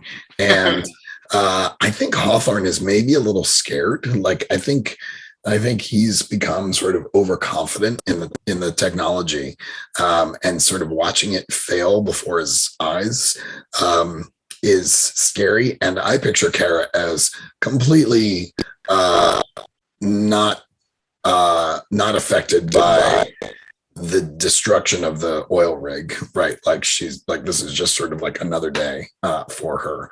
So her confidence plus his nervousness is kind of this tension that's following us to the end. I would love to do. Is there anything else we want to do on there? I thought we might do some quick epilogues, if that's okay with you all. So Matthew, what happens to Oscar? What are Oscar's further exploits on the Morrigan, or what does the future hold for Oscar? I think Oscar's future remains unwritten. So in the sense that I think he'll still keep on the fight for as long as he's able. I think if he's not on board the Morrigan, then it's definitely maybe signing up to join other crews that might take similar direct action against the polluters of this world. How does his illness affect him? I mean, does he overcome it at some point? Does he find a miracle cure? Is it just something that he's living with, and it's kind of this kind of slow ticking time bomb? well, depending on how far we see into the quote unquote future of this narrative, I think the illness progresses, right? So where it just seemed like a minor inconvenience in the form of like nosebleeds, I think he starts coughing more and maybe prone to nausea. So he might relegate himself more to a tactical position in the future, sort of like, giving the lay, maybe, acting like a, more like an operator on the side than someone who goes into the field. Something you said just gave me an idea. What do you think of this? Maybe in taking down the shadow network of oil rigs, you all convert them into bases. So they're no longer functional as oil rigs, but one of them kind of becomes the main base for the Morrigan. So it's no longer tied to a specific country or anything like that. It can be truly independent. And maybe Oscar kind of lives out his final days as kind of the head of the base, like running the base for them. Nod. I was actually thinking the same thing. I just didn't want to blow my wad on it, and was hoping I would deploy that premise in another game, even if it's not Rising Tide. But yeah, absolutely. Sort of like we are an organization with no nation kind of thing. Yeah. A country without borders, so to speak. That but defined only by ideal. Look at me, I'm writing my speech already. That's great. Cool. Thank you, Matthew. That was awesome. Greg, Harry, you want to tell us Greg's epilogue? I think we're going to see probably like 2, maybe 3 scenes. The first one would be on board the Morrigan, not too long after this. And you see Basil Hawthorne sitting there doing some grudge work on the ship, and he's standing over him, and it's like, okay, that's not too bad, but he's giving him tips on what he needs to do. He's like, and just remember this: you're the FNG. Okay, I was just the FNG. Now it's your turn. It's called fucking new guy. So it's just to do what everybody tells you, and maybe you can get a little bit of your soul back.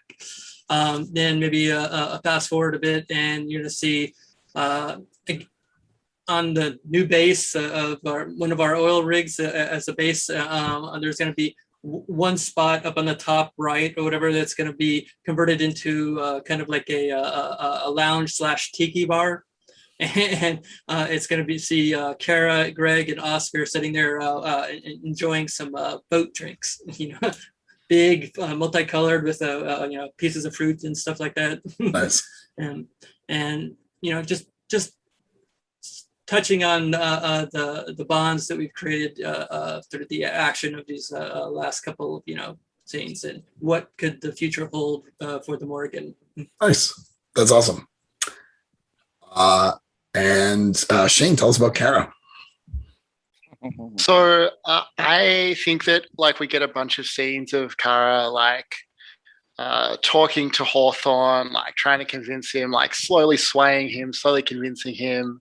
I imagine at the same time, I don't know how practical this would be, but my vision is that we convert the oil rigs over to solar battery factories or something like that. Oh, that's great. Yeah. They're converted to something. They're doing something sustainable. Yeah. And she and Hawthorne are both involved in that work, but also she's training Hawthorne in weapons, in tactics, in things like that. We get scenes on there's also a gun range at the solar battery factory.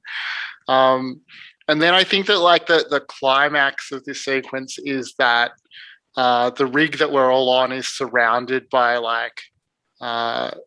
Atlantico security come to reclaim their rig. Oh, and we get a close up on Kara and Hawthorne, ready, obviously ready. You can see in their eyes that they're ready for battle. And Kara looks to him and says, "All right, are you ready to do this?" He kind of nods grimly. And then as we pull back, we see that they're no longer on the rig. They're in the courtroom where they will be litigating to defend the network of solar battery factories that they've established. Nice. That was great. I thought we were going to get a Butch Cassidy and Sundance Kid, jumping over the edge of but no, I love that. That's so cool. What a great thing. Friends, that was so great. Thank you so much. This was our last session. We were able to squeeze in kind of a mini mission, which worked great as far as I was concerned. I am keen for some feedback on the game. And I know for some of you, this is the first time you've played any kind of Paragon system game. So, obviously, if you've got thoughts on Paragon or the specific implementation of it, I'd love to hear about it. So why don't we do it like we're doing stars and wishes? We'll go around the table. Give me stars for what you liked about this session, but also what you liked about the game, and wishes, things that you think didn't work quite as well about the game itself. So if we can go in character keeper order again. So Matthew, that puts you in the hot seat. You mind going first?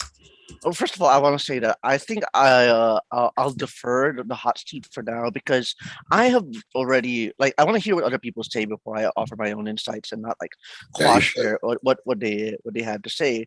And also because I've had many opportunities to discuss the system with you in past campaigns, and I even also talked about Aegon on the episode of the Gauntlet podcast. So, right. So I think if I'm gonna say something about the system, either it's got to be new or it's got to be something that is in response to what other feedback or ideas that people have to say.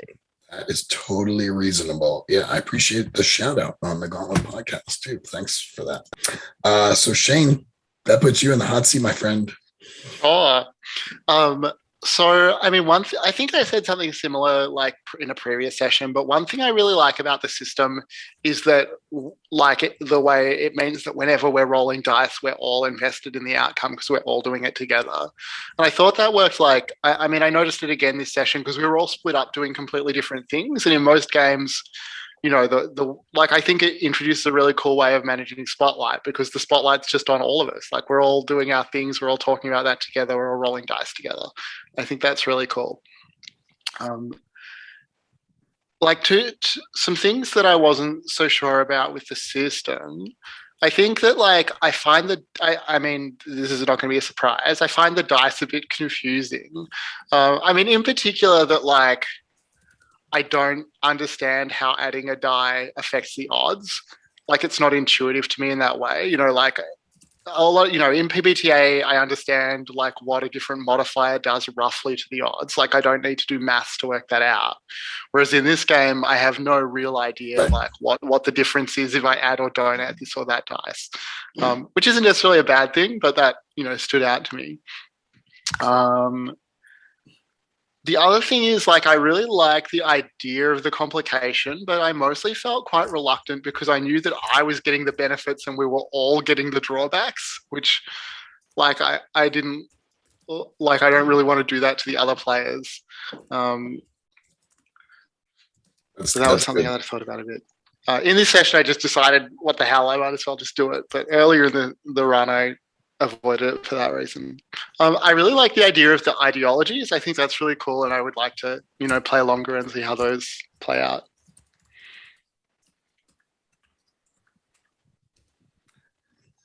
Yeah, that's great. The one thing I appreciate the feedback on the complication.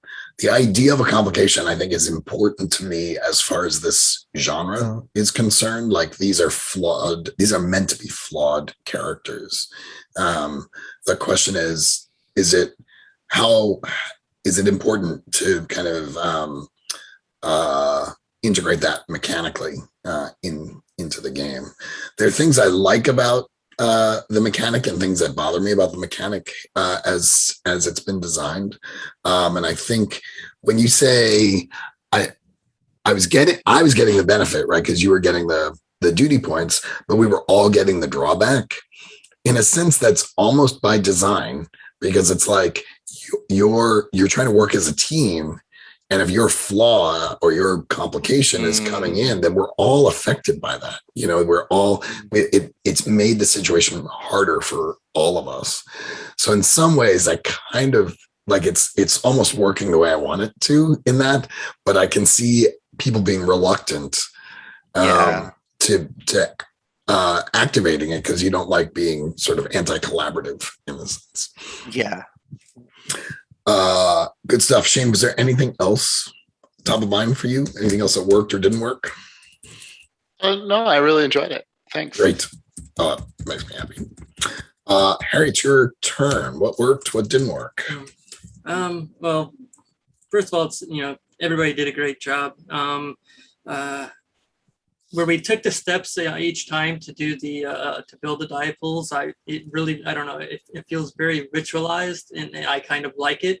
And I think in a session or two before, Matthew said something about how much he narrated before we got to after the success roll. So you get this little space where I'd like to see like maybe in examples or something like that, maybe in the documentation of ways to tie in narration that happens before the roll and the narration that happens after the success roll. I mean, I don't know, maybe just to help people out, especially new players or something like that. Mm-hmm. What I'd really love to see is I'd really love to see this game played by a bunch of people who've done like research or actual activists. To throw, because we're just throwing things around like I think this is the way it works or think this is how it is, but most of the time we're just doing it by the seat of our pants. Yeah. I would love to see something like that. Let's see here. Yeah. I mean, I enjoyed it. I liked it a lot. I mean, it surprised me because I thought, because from reading Aegon or whatever, that, I thought this would be pretty hard to fit this theme into it. But I think it really works. And I think, especially for this play set, that longer sessions might be better because we're starting to hit our rhythm and stuff, after several sessions. And then once you get into that middle part, I think you can go pretty well. Yeah, I've been thinking about whether to do kind of an 8 or a 12 session run of it. I think I just find the mechanic of building the dice pool kind of exhausting, and having to do that week after week after week after week. I did it in my home game, and by the end, I was just getting so irritated with my players, which is really not good because one of them was my wife and the others were like my best friends. And I was just like, I don't want to keep doing this week after week after week. So, but on the other hand, the genre wants to play out a little bit more, right? We want to see what happens to these folks.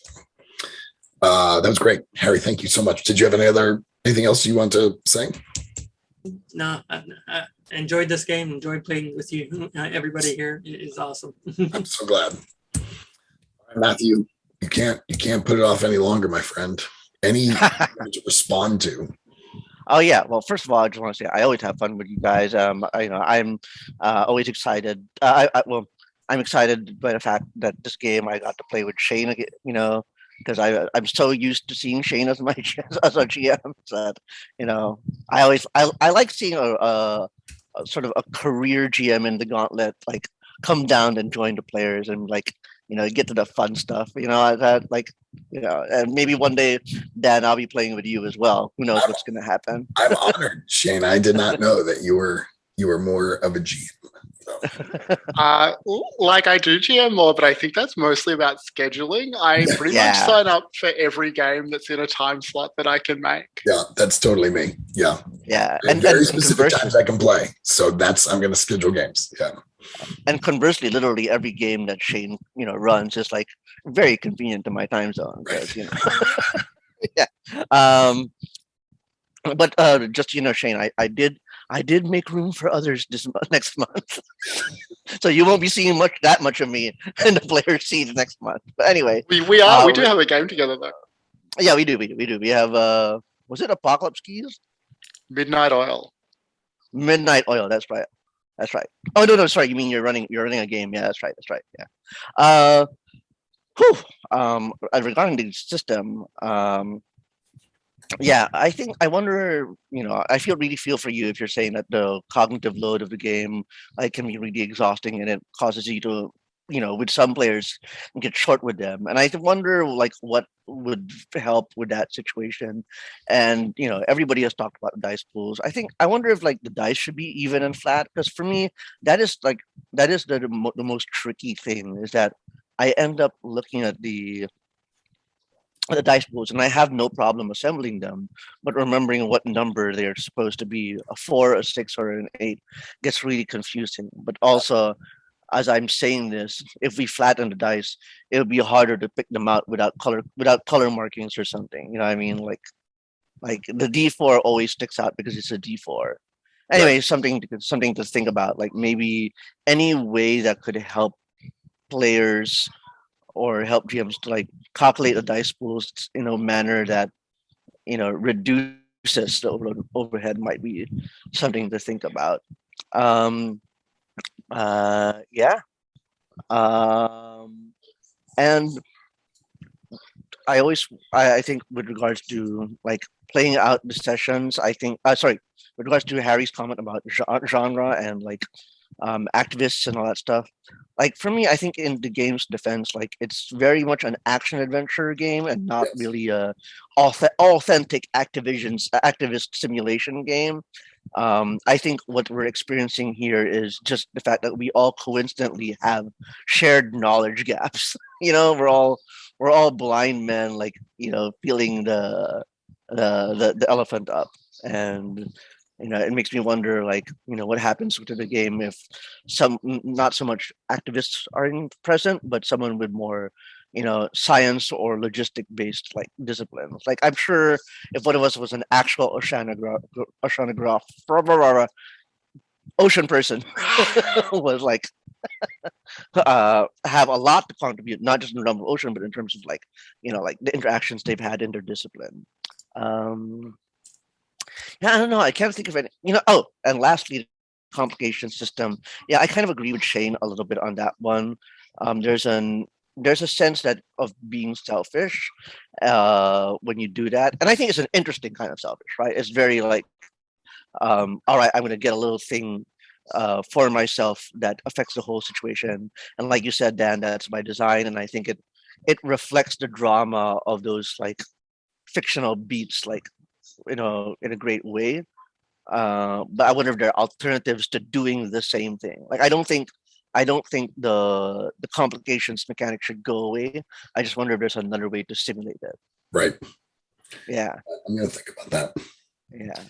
Like one thing that came up in my head and I threw out was maybe we get a penalty or an increase in the difficulty, but there's a clear benefit that isn't just duty, or maybe there is no penalty, and maybe it creates a non-mathematical twist to the game. I'm not sure, but those are just two ways to like look at it, or Yeah. alternative paths. Yeah.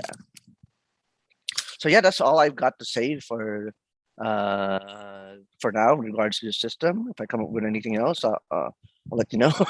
But yeah, That's great. Friends, I think we're done. Thank you so much for a great couple sessions. I'm going to stop the recording.